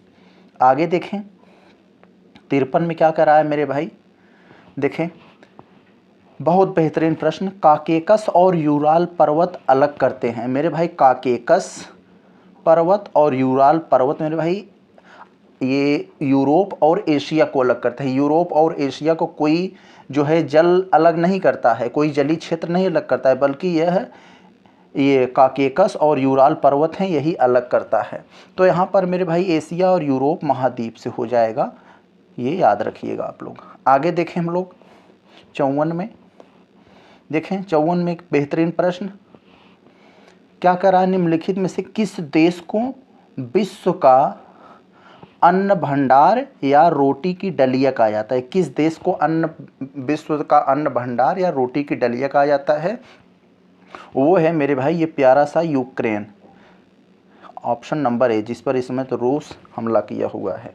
तो ये रूस मेरे भाई जो सोवियत संघ का एक देश है ये, तो लगभग वहाँ सोवियत संघ का ये 25% अकेले जो है गेहूँ उत्पादन करता है, तो इसीलिए इसको गेहूँ का डलिया बोला जाता है। आगे देखें 55, निम्नलिखित में से कौन सा झील उत्तर अमेरिका महाद्वीप के ग्रेट लेक्स में शामिल नहीं है? तो मेरे भाई पहले आपको ये पता करना चाहिए था ग्रेट लेक्स मतलब महान झीलें किनको कहा जाता है। 5 झीलें हैं उत्तर अमेरिका महाद्वीप में, उन 5 झीलों के नाम मेरे भाई सुपीरियर झील, मिशिगन झील, ओंटारियो झील, और अगला का नाम है एरी, और उसके बाद 5वां का नाम है ह्यूरॉन। तो ये 5 झीलें हैं मेरे भाई, इन 5 झीलों को संयुक्त रूप से ग्रेट लेक्स बोला जाता है। तो ग्रेट लेक्स में ये ग्रेट बियर झील शामिल नहीं है, बाकी ये 5 हैं। तो ऑप्शन नंबर सी हो जाएगा, ग्रेट बियर ग्रेट लेक्स में शामिल नहीं है, यानी महान झीलों में शामिल नहीं है। एक चीज़ और मेरे भाई, ये यहाँ पर जो मिशिगन है, मिशिगन एक ऐसी झील है मेरे भाई, ये जो है शुद्ध रूप से यूएसए में पाई जाती है, और बाकी सभी जो है ये बॉर्डर पाए जाते हैं कनाडा और उसमें। आगे देखें 56 में क्या कह रहा है मेरे भाई, ये 56 में हम लोग आ गए। क्या कह रहा है इसमें, दक्षिण अमेरिका महाद्वीप के संदर्भ में कुछ कथन दिया है, उन्हीं कथनों को पढ़कर हमें सही उत्तर को चयन करना है। साथियों पहला प्रश्न कह रहा है यह महाद्वीप अटलांटिक तथा प्रशांत महासागर के मध्य स्थित है। जी बिल्कुल सही। आप लोग देखेंगे साउथ अमेरिका को, तो वो पूरब में जो है अटलांटिक महासागर से घिरा है और पश्चिम में प्रशांत महासागर से, ये बात बिल्कुल सत्य है। ये दूसरे कथन में कह रहा है पंपास दक्षिण अमेरिका महाद्वीप के उष्णकटिबंधीय घास के मैदान को कहते हैं। तो मेरे भाई ये बात तो सही है, पंपास दक्षिण अमेरिका महाद्वीप में एक घास का मैदान है, लेकिन यह उष्ण नहीं है मेरे भाई। उष्ण मतलब गर्म, गर्म नहीं है, बल्कि ये ठंडे है, शीतोष्ण घास के मैदान है। तो ये दूसरा वाला हमारा गलत हो गया, ये दूसरा सही नहीं है। तो ऑप्शन नंबर ए 56 का केवल जो है हमारा यही सही हो, ऑप्शन नंबर 1। तो हम लोग चलें अब अगले प्रश्न पर। 57 में देखते हैं क्या है। देखें 57 में कह रहा है कि आस्वान बांध निम्नलिखित में से किस नदी पर स्थित है? आसवान बांध किस नदी पर स्थित है, ये हमें बताना है आसवान बांध के बारे में। तो साथियों, आसवान बांध जो है ये नील नदी पर स्थित है। ये नील नदी कहाँ है मेरे भाई? यह नील नदी जो है यह अफ्रीका महाद्वीप में है। कहाँ, किस महाद्वीप में? अफ्रीका महाद्वीप में है आसवान बांध। तो ये कई सारे एग्जाम में ये भी पूछा जाएगा। जाम्बेजी नदी पर विक्टोरिया जलप्रपात बनाया गया है। कौन सा जलप्रपात? विक्टोरिया। तो ये एक चीज़ पूछा जाता है। और इसमें जो है एक कांगो नदी, स्टैनली जलप्रपात इसमें जो दिया है ये वो कांगो नदी पर। यहाँ पर फिलहाल ये जो हमारा आसवान बांध है यह नील नदी पर बनाया गया है। तो देखिए हम लोग क्वेश्चन नंबर 58, इसमें क्या कह रहा है मेरे भाई? यह जो अफ्रीका महाद्वीप है उसका अगर मैप देखेंगे तो इसका प्रश्न बहुत ही आसानी से सॉल्व कर लेंगे आप लोग। ये हार्न ऑफ अफ्रीका पूछ रहा है, हार्न ऑफ अफ्रीका में शामिल नहीं है। तो क्या नहीं शामिल है हार्न ऑफ अफ्रीका? तो हार्न ऑफ अफ्रीका ये है क्या मेरे भाई? पहले तो आप लोग ये थोड़ा सा समझिए, थोड़ा समझ देंगे तो चीज़ों को याद करेंगे, अच्छे से आएगा। ये हार्न मतलब सींग होता है, जैसे गाय भैंस की सींग होती है तो ये ऐसे सींग हो गया। तो आप लोग अफ्रीका के जो पूर्वी तट पर देखेंगे ना तो वहाँ सींग टाइप का एक आपको चित्र दिखाई देगा। उसमें जो है इरिट्रिया, इथोपिया, जिबूती और सोमालिया, ये 4 देश मिलकर जो है ये सींग टाइप का एक स्ट्रक्चर बनाते हैं। इन्हीं को हॉर्न ऑफ अफ्रीका कहा जाता है। तो इसमें मिस्र शामिल नहीं है मेरे भाई, मिस्र तो और ऊपर है, तो इसमें मिस्र शामिल नहीं है हॉर्न ऑफ अफ्रीका में। यही 4 देश शामिल हैं, 3 एक और 1 ये। आगे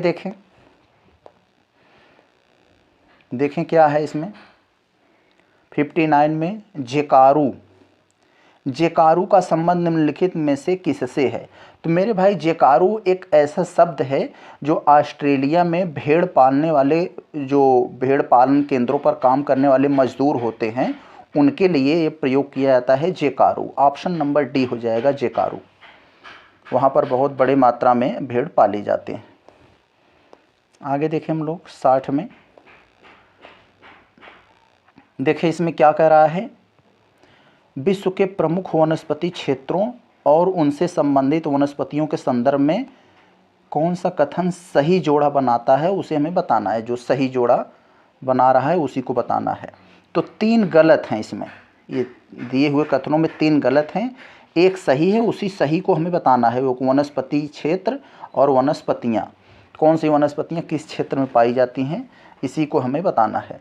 तो देखें नमकीन क्षेत्र में पाई जाने वाली वनस्पति मेरे भाई लिखा है लिथोफाइट।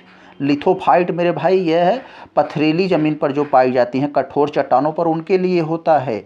नमकीन क्षेत्रों पर जो पाई जाती हैं उनके लिए हैलोफाइट होता है, ये वाली। तो इसका मतलब जब ये दे दिया है, इसका इसमें दे दिया, तो इसका मतलब ए भी गलत हो गया, और ये कठोर चट्टानों पर ये दे दिया तो ये ऑटोमेटिक गलत हो गया, क्योंकि ये दूसरे जगह का दे दिया है।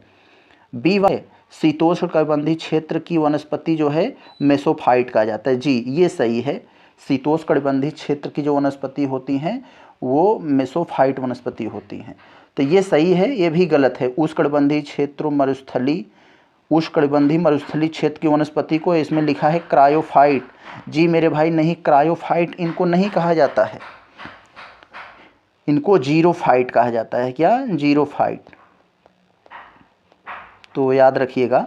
तो यहाँ सब हमें गलत दिया है, केवल बी सही था। आगे देखें हम लोग 61 में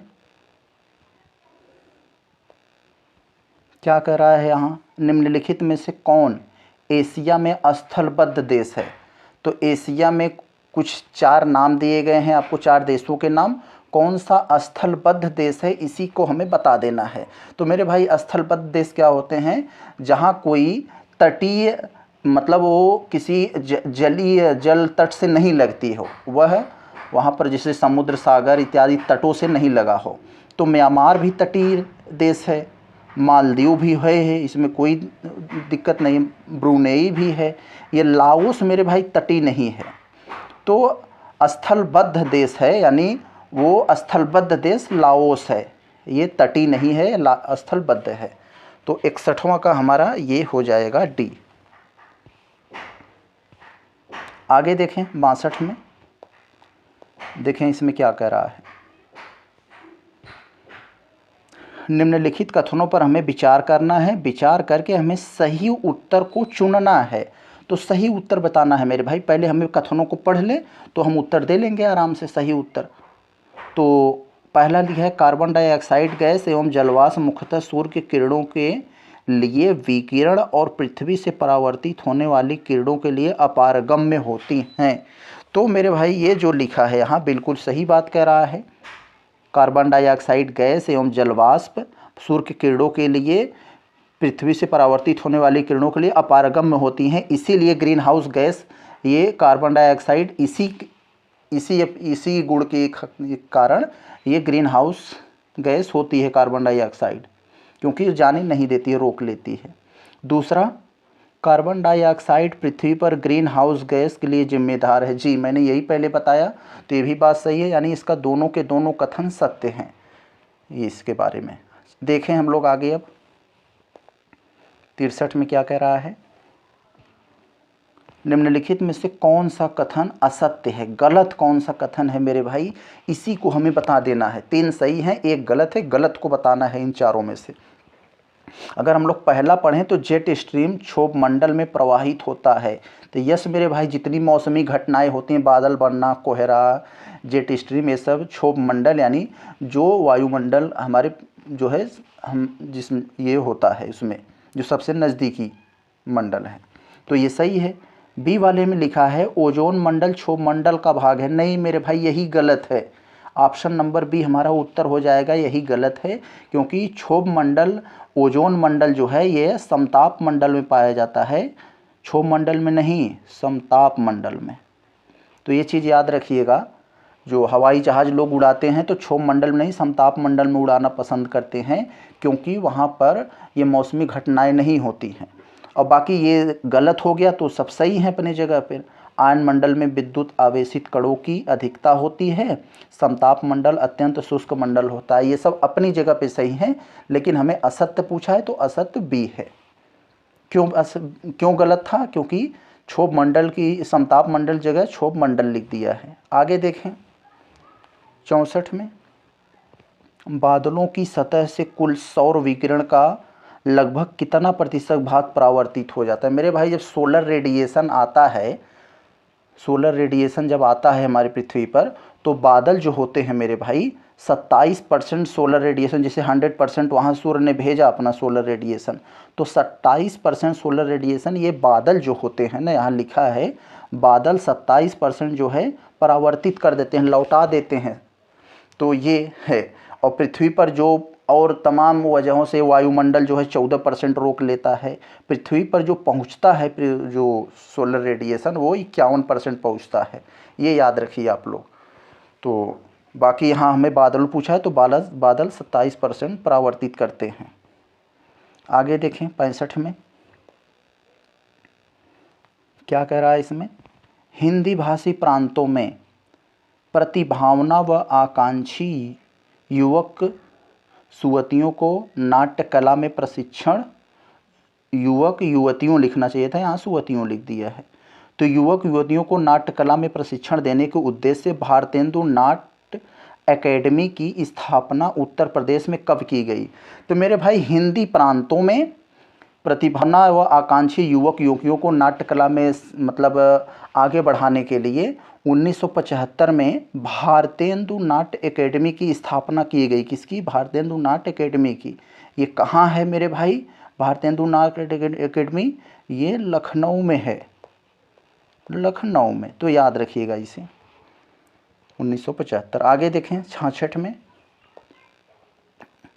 देखें बहुत बेहतरीन प्रश्न मैचिंग वाला। क्या इसमें देखिए कितना अच्छा प्रश्न है, देखने में कोल डराने के लिए आपको ऐसा दिया है। देखें कितना मज़ेदार, कितना मस्त प्रश्न है ये।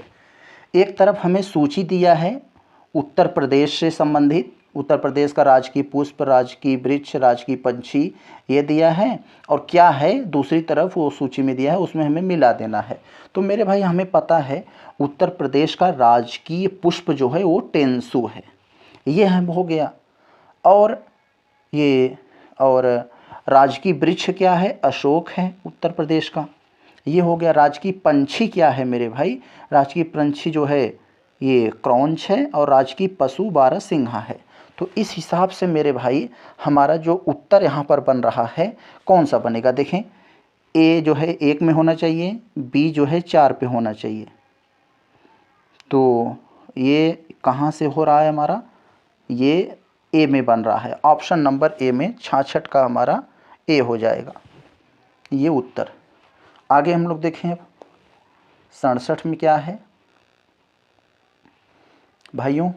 देखें, निम्न में से किस चीनी यात्री ने चालुक्यों के शासनकाल में चीन एवं भारत के संबंध का विवरण किया है?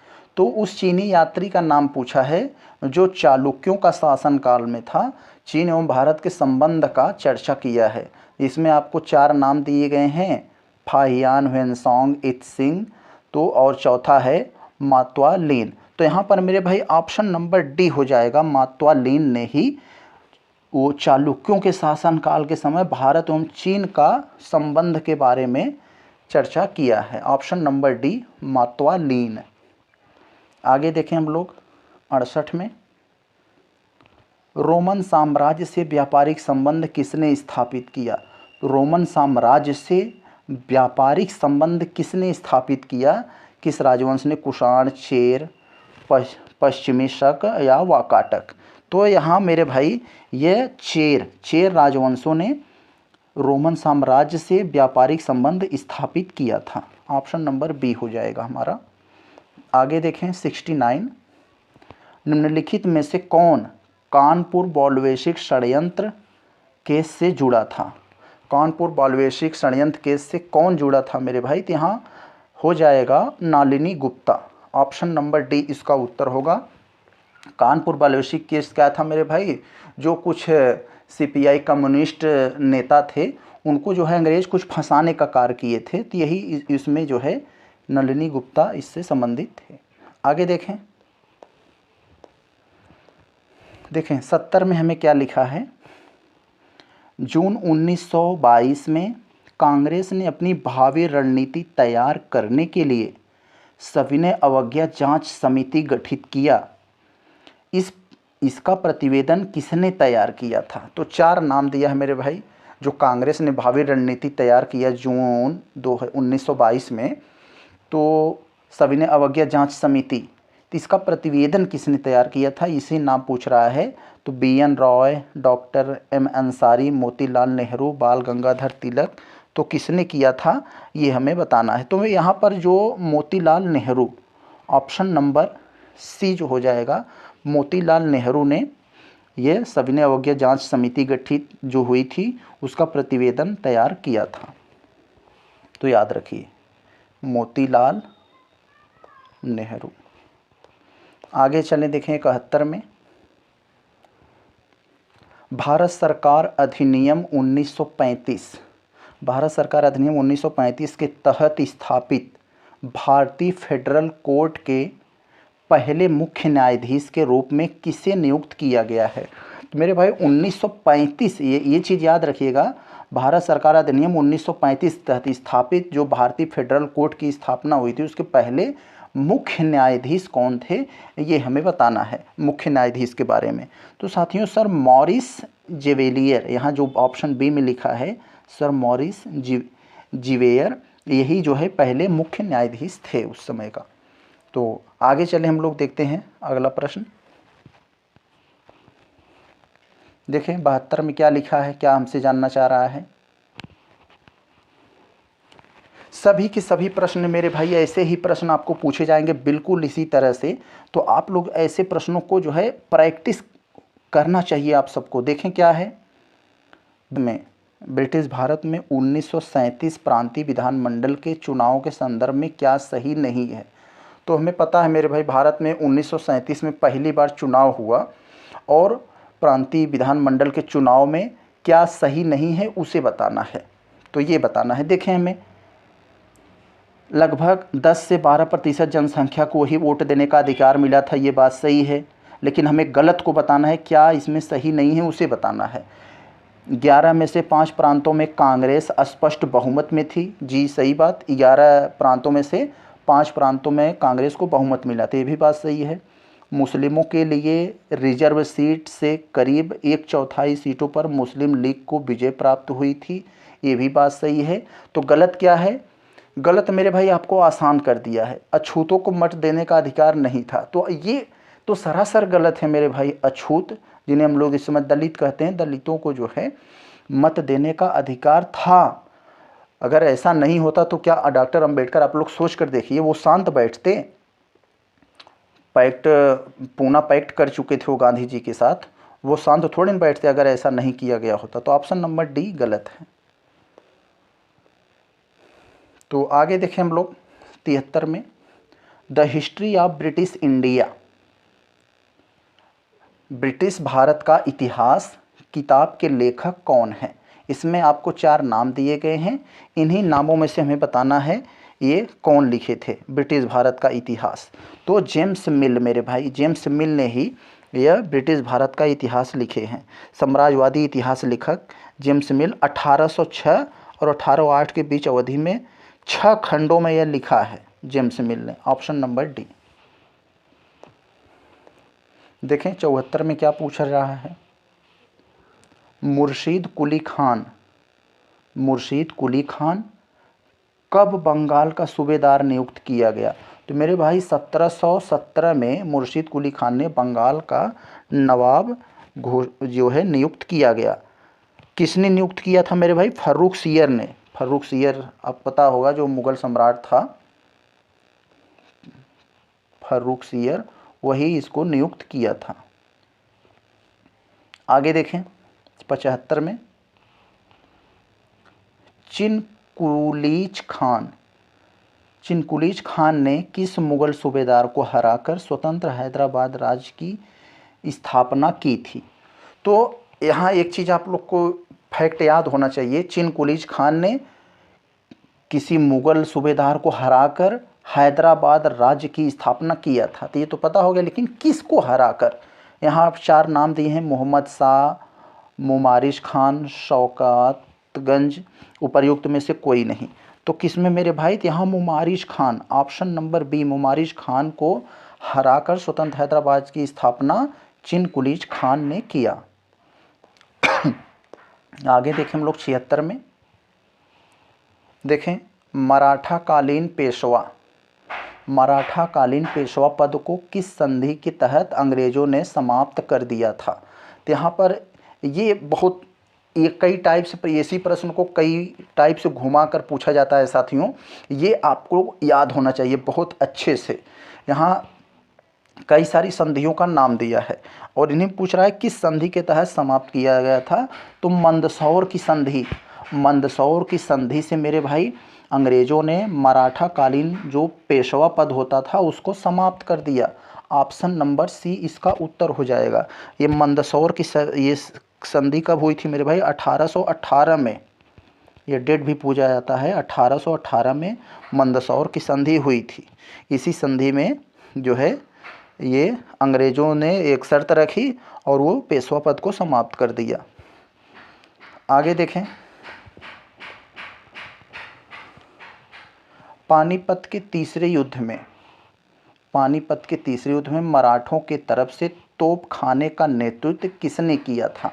तो पानीपत का तीसरा युद्ध मेरे भाई हम सबको पता है, इब्राहिम खान गर्दी पानीपत तीसरे युद्ध में मराठा तोप खाने का ये ओट संभाला था। तो इब्राहिम खान गर्दी ने ये मराठा की तरफ से तोप खाने का नेतृत्व किया था। और पानीपत युद्ध के बारे में अगर थोड़ा सा जानना चाहेंगे मेरे भाई, पानीपत का तीसरा युद्ध पूछ रहा है, तो पानीपत का तीसरा युद्ध मेरे भाई हमें पता है अहमद शाह अब्दावली, अहमद शाह अब्दावली वर्सेस किसके में हुआ था? मराठों के। कब हुआ था ये? कब हुआ था मेरे भाई? 1761 में। तो इतना याद रखिएगा आप। आगे देखें 78 में क्या पूछा जा रहा है? प्रथम कर्नाटक युद्ध, प्रथम कर्नाटक युद्ध के दौरान पांडिचेरी का फ्रांसीसी गवर्नर जनरल था। पांडिचेरी का फ्रांसीसी गवर्नर जनरल कौन था, उसका नाम पूछना चाह रहा है आपसे। तो यहाँ पर जो हमारा दिया है इसमें नाम, La Bourdonnais, Count de Lally, Dupleix या उपर्युक्त में से कोई नहीं। तो मेरे भाई इसमें जो नाम दिया है हमें ऑप्शन नंबर, ये जो डुप्लेक्स है, ये डुप्लेक्स, यही जो है ये प्रथम कर्नाटक युद्ध के दौरान पांडिचेरी फ्रांसीसी का गवर्नर जनरल था, डुप्लेक्स। आगे देखें,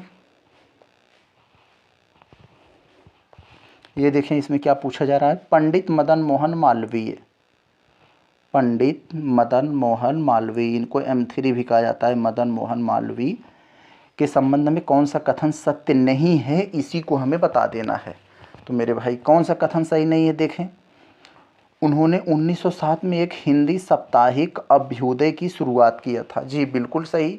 अब आप सोच रहे होंगे सर हमें पता कैसे चलेगा, आपको बता दे रहे हैं, हम ट्रिक बता रहे हैं। इसे याद रखिएगा कि जब आपसे कोई क्वेश्चन पूछेगा कौन सा ये सही नहीं है, तो आप उसे पकड़ेंगे कैसे, अभी देखें पता चल जाएगा आसानी से।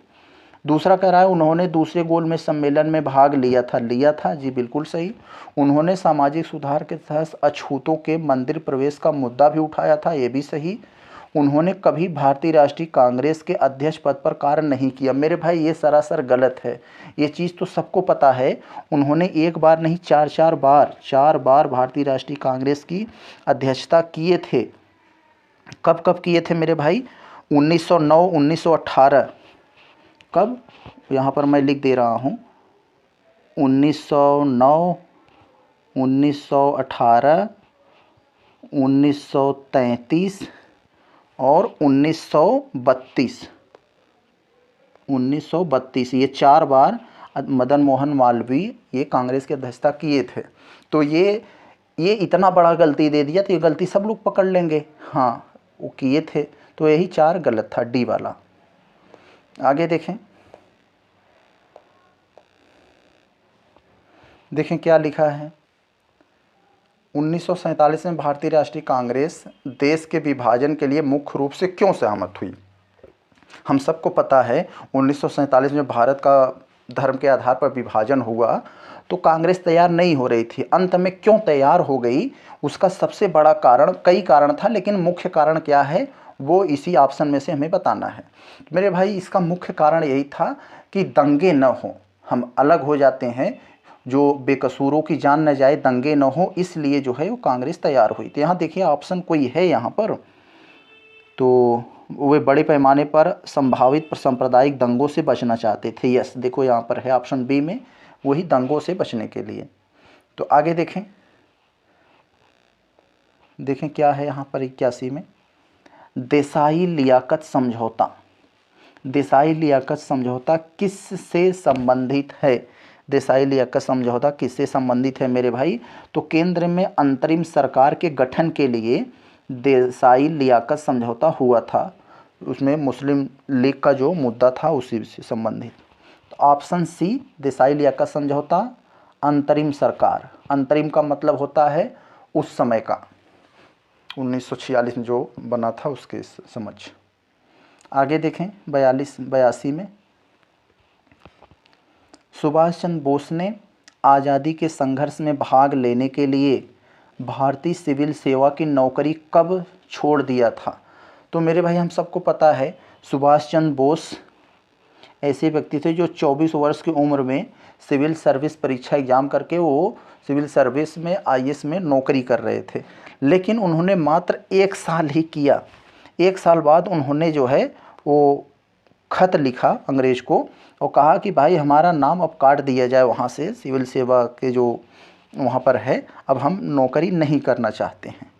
तो वहाँ पर उन्होंने 1921 में जो है वो इस्तीफ़ा दे दिया था सुभाष चंद्र बोस ने। वो 22 अप्रैल सुभाष चंद्र बोस ने जो है किसको पत्र लिखा था, मॉन्टेग्यू को, और 1920 में जो परीक्षा हुई थी उसी में इनका सिलेक्शन हुआ और 1921 में वो इस्तीफ़ा दे दिए। देखें 83 में, निम्नलिखित में से किसने जाति भेद का उच्छेद नामक रचना लिखी थी। तो जाति भेद का उच्छेद रचना मेरे भाई भीमराव अंबेडकर ने लिखी थी। ऑप्शन नंबर बी ये हो जाएगा हमारे 83 वाले का। कब लिखी थी, 1937 में, जाति भेद का उच्छेद। ऑप्शन अब हम देखें 84 में, देखें इसमें क्या कह रहा है, मैचिंग वाला प्रश्न है ये हमारा। क्या कह रहा है इसमें, एक तरफ मेरे भाई स्थल पार्क कुछ केंद्र का नाम दिए गए हैं, दूसरा तरफ दिया है ये कहाँ है, इसी को हमें बताना। इसको मैं थोड़ा सा बड़ा कर देता हूँ। और क्या क्या दिया है, पहला दिया है क्वीन हो मेमोरियल पार्क, क्वीन हो मेमोरियल पार्क। तो हमें सबसे पहले जो क्लियर हो हम उसको मिलाएं। तो मेरे भाई गीता शोध संस्थान कहाँ है, तो ये पता है हमें, गीता शोध संस्थान मथुरा में है, सभी को पता है मेरे भाई, यहाँ किसी को कोई दिक्कत नहीं है, सभी लोग जानते हैं। और 70 मंजिला चंद्रोदय मंदिर वैदिक साइंस कहाँ है, ये वृंदावन में है। कहाँ है ये, वृंदावन में। 70 मंजिला ये चंद्रोदय मंदिर वृंदावन में है, ये यहाँ हो जाएगा। वैदिक साइंस सेंटर वाराणसी में है, ये वाराणसी में है। और बाकी जो एक हमारा बचा है ये अयोध्या में, क्या है, अयोध्या में यहाँ पर हो जाएगा हमारा, तो जो बचा है वही हो जाएगा यहाँ पर, ये क्वीन हो मेमोरियल पार्क। तो यहाँ पर हमारा ऑप्शन नंबर मेरे भाई डी हो जाएगा हमारा, ये डी यही सही है, यही वाला।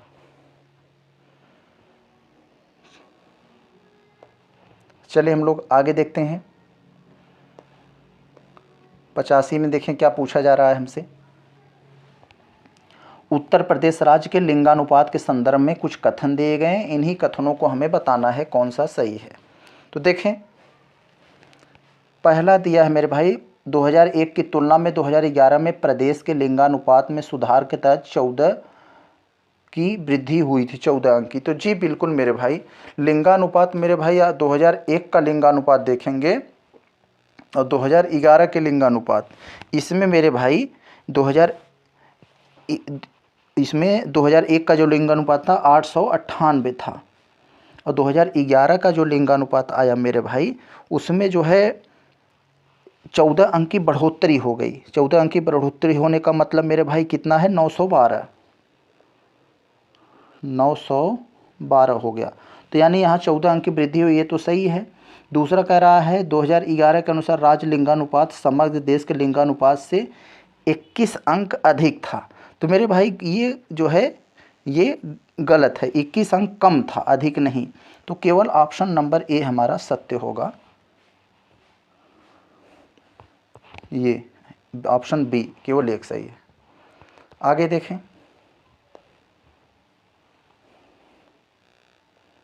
देखें हम लोग क्या है यहाँ पे,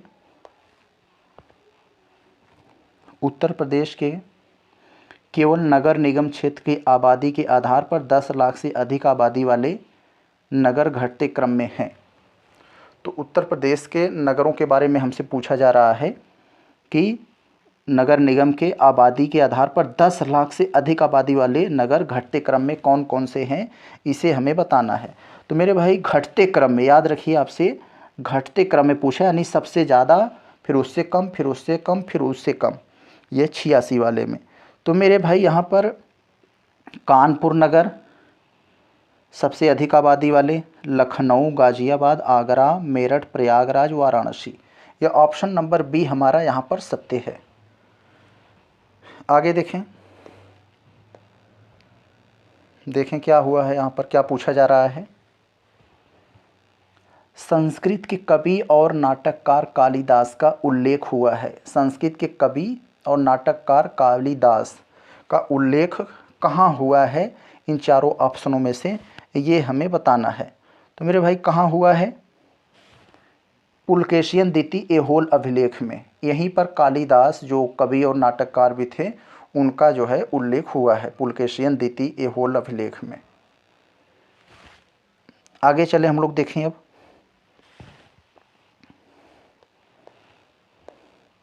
देखें क्या है 88 में क्या पूछा जा रहा है।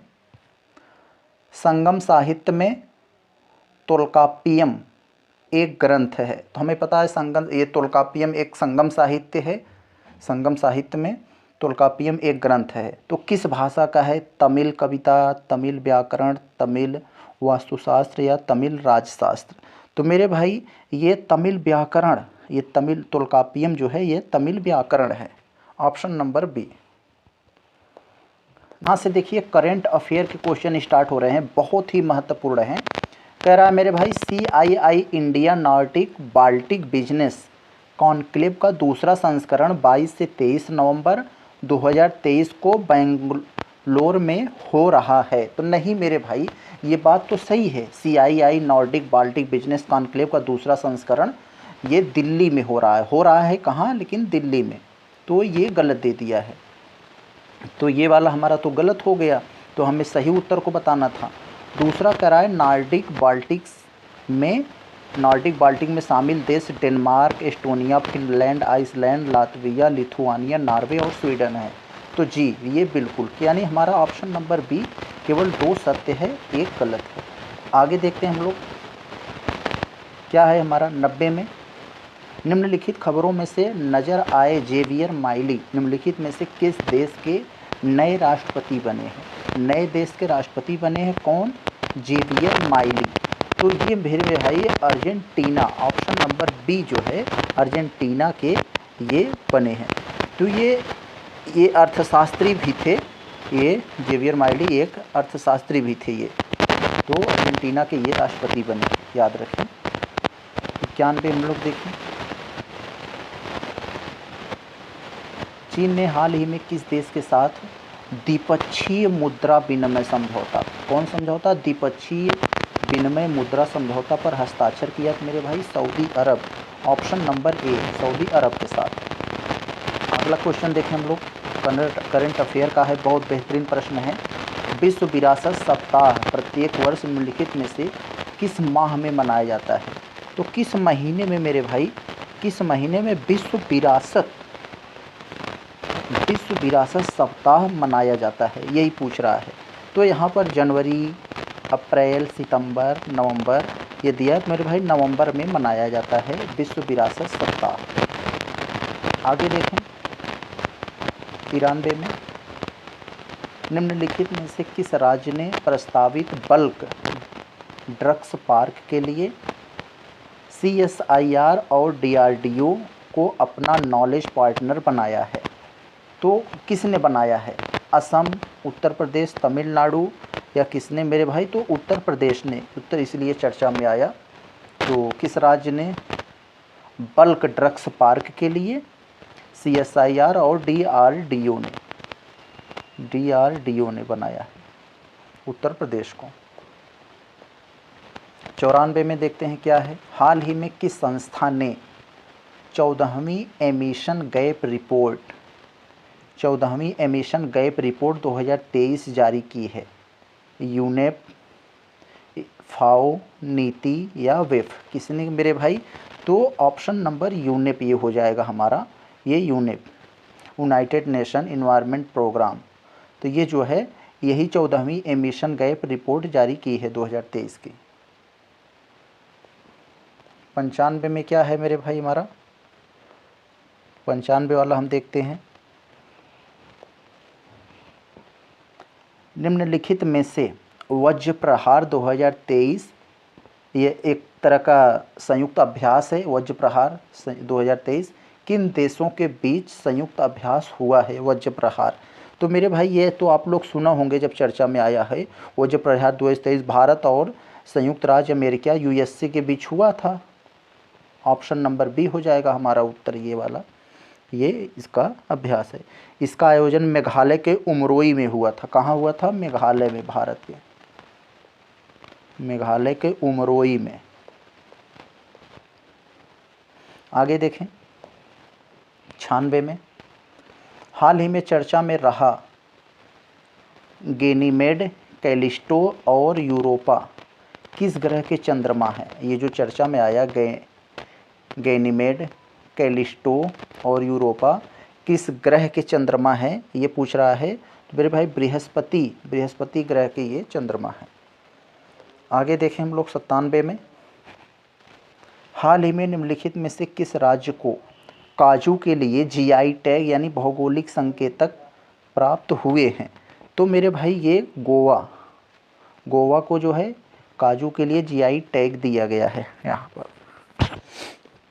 आगे देखा जाए 98 में क्या है यहाँ, निम्नलिखित में से investor risk detection access platform किसके द्वारा विकसित किया गया है। का IRRA investor risk detection access platform किसके द्वारा ये विकसित किया गया है मेरे भाई। तो ये विकसित किया गया है, यहाँ पर नाम दिया SEBI, RBI stock exchange, NSDL। तो यहाँ पर जो हमें दिया है ये स्टॉक एक्सचेंज के द्वारा ये विकसित किया गया है। तो आगे देखें 99 में क्या कह रहा है, नेशनल स्टॉक एक्सचेंज ने हाल ही में छोटे और मध्यम उद्यमों यानी SMEs को पूंजी बाजार के माध्यम से धन जुटाने में मदद करने के लिए किस राज्य के साथ समझौता ज्ञापन पर हस्ताक्षर किया है। तो ये हमसे पूछ रहा है मेरे भाई, तो पश्चिम बंगाल के साथ, पश्चिम बंगाल राज्य के साथ समझौता ज्ञापन पर हस्ताक्षर हुआ है SME को मतलब पूंजी बाजार के माध्यम से धन जुटाने के लिए। 100 में देखते हैं, निम्नलिखित में से किस राज्य को घोल प्रजाति, किस राज्य ने घोल प्रजाति को राज मछली घोषित किया है। तो घोल प्रजाति एक मछली है, इसको राज्य का जलीय जीव जो है एक तरह से मछली घोषित किया गया है। तो यहाँ पर ये चारों नाम दिए गए हैं, इन्हीं नाम में से हमें बताना है। तो गुजरात, आप लोग पढ़े होंगे, गुजरात ने ग से गुजरा जाता है, घो से घोल, ये भी ट्रिक आप लोग याद रख लीजिए तो याद रहेगा। ऑप्शन बी कह रहा है, इसमें कह रहा है साइबर सुरक्षा भारत पहल के बारे में कुछ कथन दिए हैं, इन्हीं कथनों को पढ़कर हमें सही उत्तर का चयन करना है।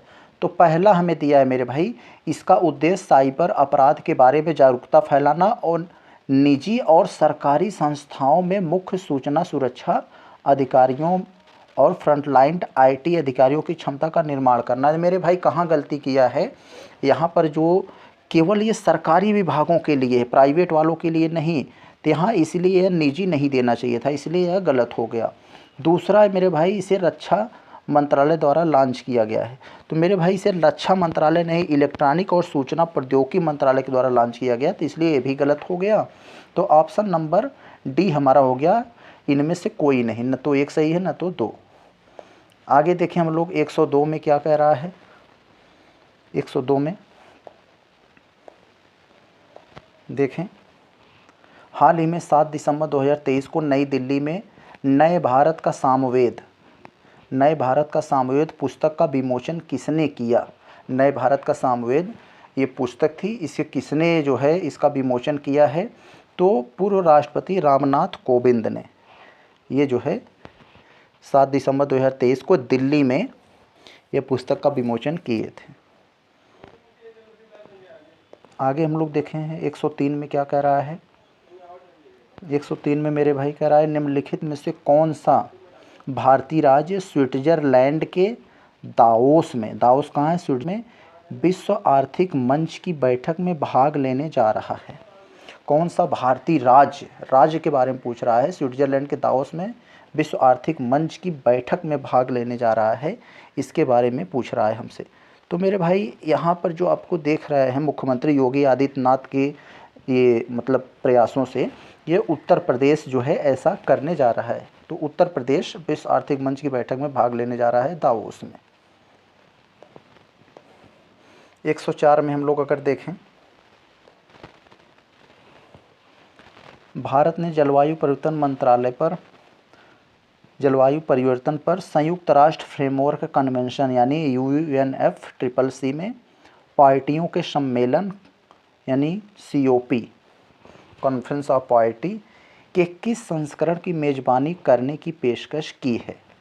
104 में मेरे भाई मैं बताना है, तो वो 33वें संस्करण में, 33वें संस्करण की मेज़बानी करने की पेशकश किया गया है। आगे देखें 105वें में, हाल ही में विश्व के पहले पोर्टेबल आपदा अस्पताल का अनावरण किस देश में किया जा रहा है।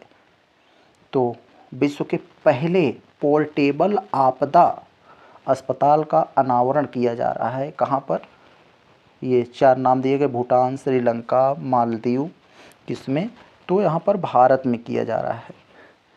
तो यहाँ ये मंत्रालय के द्वारा जो है ये किया जा रहा है। आगे देखें हम लोग 106 में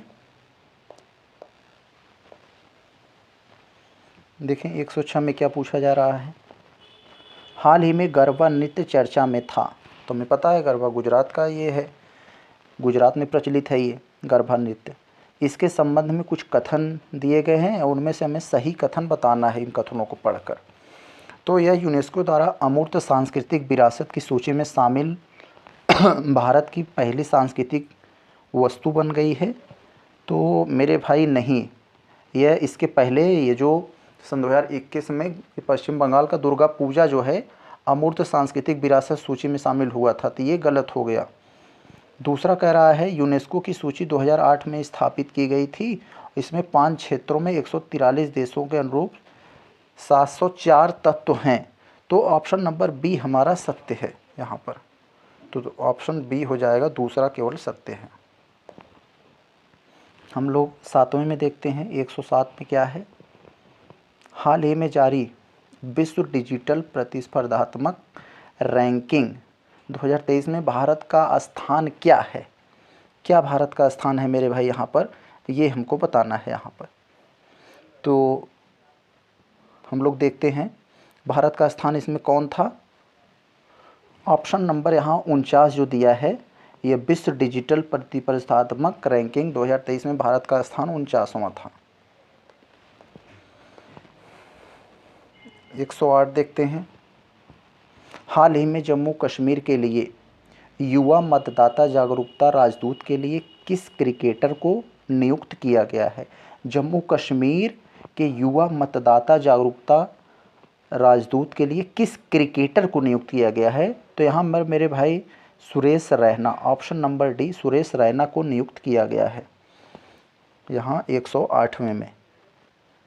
तो चले हम लोग आगे देखते हैं। हाल ही में समाचारों पर में देखी गई लाका डोंग हल्दी किस राज्य में प्रमुखता से उगाई जाती है। लाका डोंग हल्दी किस राज्य में प्रमुखता से उगाई गई है, जो एक समाचार पत्र में चर्चा का विषय बना हुआ था यहाँ पर। तो ऑप्शन नंबर यहाँ जो दिया है मेघालय, ये मेघालय में उगाई जाती है लाका डोंग हल्दी। 110 देखते हैं क्या है। निम्नलिखित में से किस पदार्थ में ऑक्सीजन नहीं है। तो कहाँ पर ऑक्सीजन नहीं पाया जाता है। तो यहाँ 4 नाम दिए गए हैं आपको, मिट्टी के तेल, कांच, रेत, सीमेंट। तो मेरे भाई जो मिट्टी की तेल होती है जिसे हम लोग केरोसिन बोलते हैं, केरोसिन, उसमें जो है ऑक्सीजन उपस्थित नहीं होता है। आगे देखा जाए 11 में, निम्नलिखित में से किस वैज्ञानिक ने परमाणु सिद्धांत की खोज की। परमाणु सिद्धांत की खोज किस वैज्ञानिक ने की थी। यहाँ पर जो 4 नाम दिए गए हमें, तो जॉन डाल्टन ने परमाणु सिद्धांत की खोज किया था। ये हम लोग कक्षा 9 में पढ़े थे। 112 में क्या है। 112 में कह रहा है मेरे भाई इलेक्ट्रॉन के तरंग प्रकृति की खोज सर्वप्रथम किसने की थी। इलेक्ट्रॉन के तरंग प्रकृति की खोज सर्वप्रथम सबसे पहले किसने किया था, ये पूछा जा रहा है। तो मेरे भाई सबसे पहले डेविसन और जर्मर डीजे ने किया था। तो कहाँ है ये, किसने किया था, डेविसन और जर्मर डीजे ने। 113 में क्या है। किन किरणों के प्रकीर्णन से नाभिक के आकार का आकलन किया जाता है। किन किरणों को प्रकीर्णन से नाभिक के आकार का जो है आकलन किया जाता है।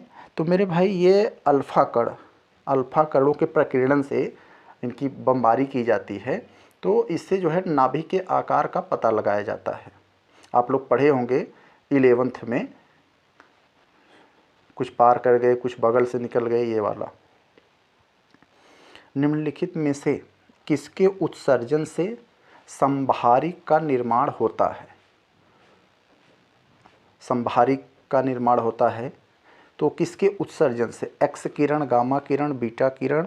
तो इसमें से क्या है मेरे भाई, तो यहाँ दिया है हमारा बीटा, जो बीटा रेडिएशन होता है इसके उत्सर्जन से समभारिक का निर्माण होता है। यहाँ पर ये हो गया। आगे देखें हम लोग अब 15 में क्या दिया है, निम्नलिखित में से किससे पृथ्वी की आयु का आकलन किया जाता है।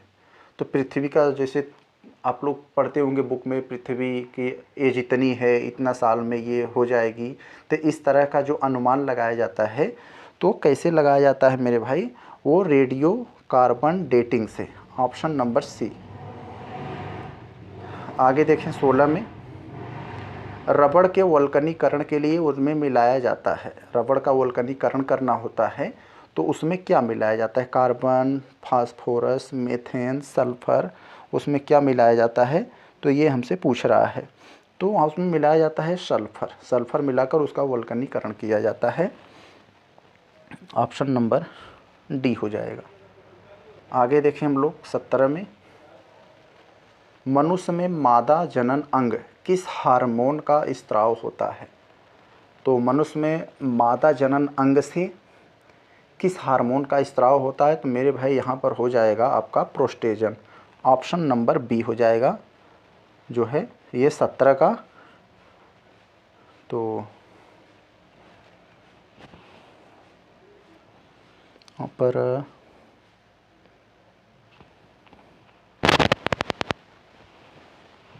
देखें हमारा 117 क्वेश्चन क्या कह रहा है कि मनुष्य में मादा जनन अंग से किस हार्मोन का स्त्रावण होता है।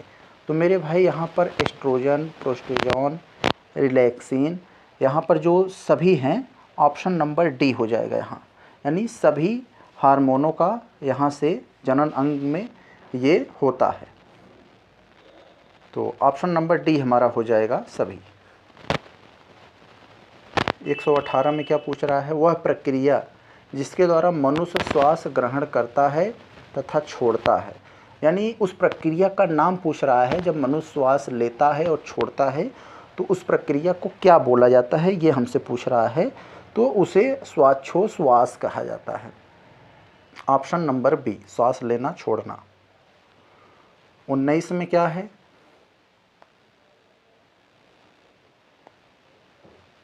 देखें 19 में हमसे क्या पूछ रहा है। तो थोड़ा सा इस छोटा नहीं हो रहा है, छोटा करना पड़ेगा। अब हो गया। देखें क्या कर रहा है, जननांगीय संक्रमण की प्रथम अवस्था के संबंध में निम्नलिखित कथनों पर विचार कीजिए और विकल्प की पहचान कीजिए। सही विकल्प की हमें पहचान करना है इसमें। तो सही विकल्प की पहचान देखिए, जननांगीय संक्रमण की प्रथम अवस्था के संबंध में हमें पूछना है। तो यहाँ ऑप्शन नंबर 1 जो है, प्रथम अवस्था क्या होती है, उच्च एवं अस्थिर जन्म और मृत्यु दर और धीमी जनसंख्या वृद्धि। तो यही होती है प्रथम अवस्था, जननांगीय संक्रमण की प्रथम अवस्था, जो बिल्कुल सही दिया है। तो हमें अपना समय बचाने के लिए इनको नहीं पढ़ना है, ये सब गलत हैं। आगे देखें 20 में क्या है, देश का आर्थिक समृद्धि का सर्वाधिक उपयुक्त मापदंड क्या है।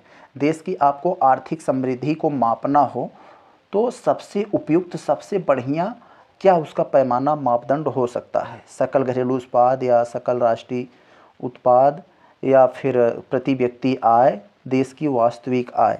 तो मेरे भाई हमें पता है प्रति व्यक्ति आय अगर हर एक व्यक्ति की आय अगर ठीक होगी तो आर्थिक समृद्धि अच्छा है। तो ऑप्शन नंबर सी हो जाएगा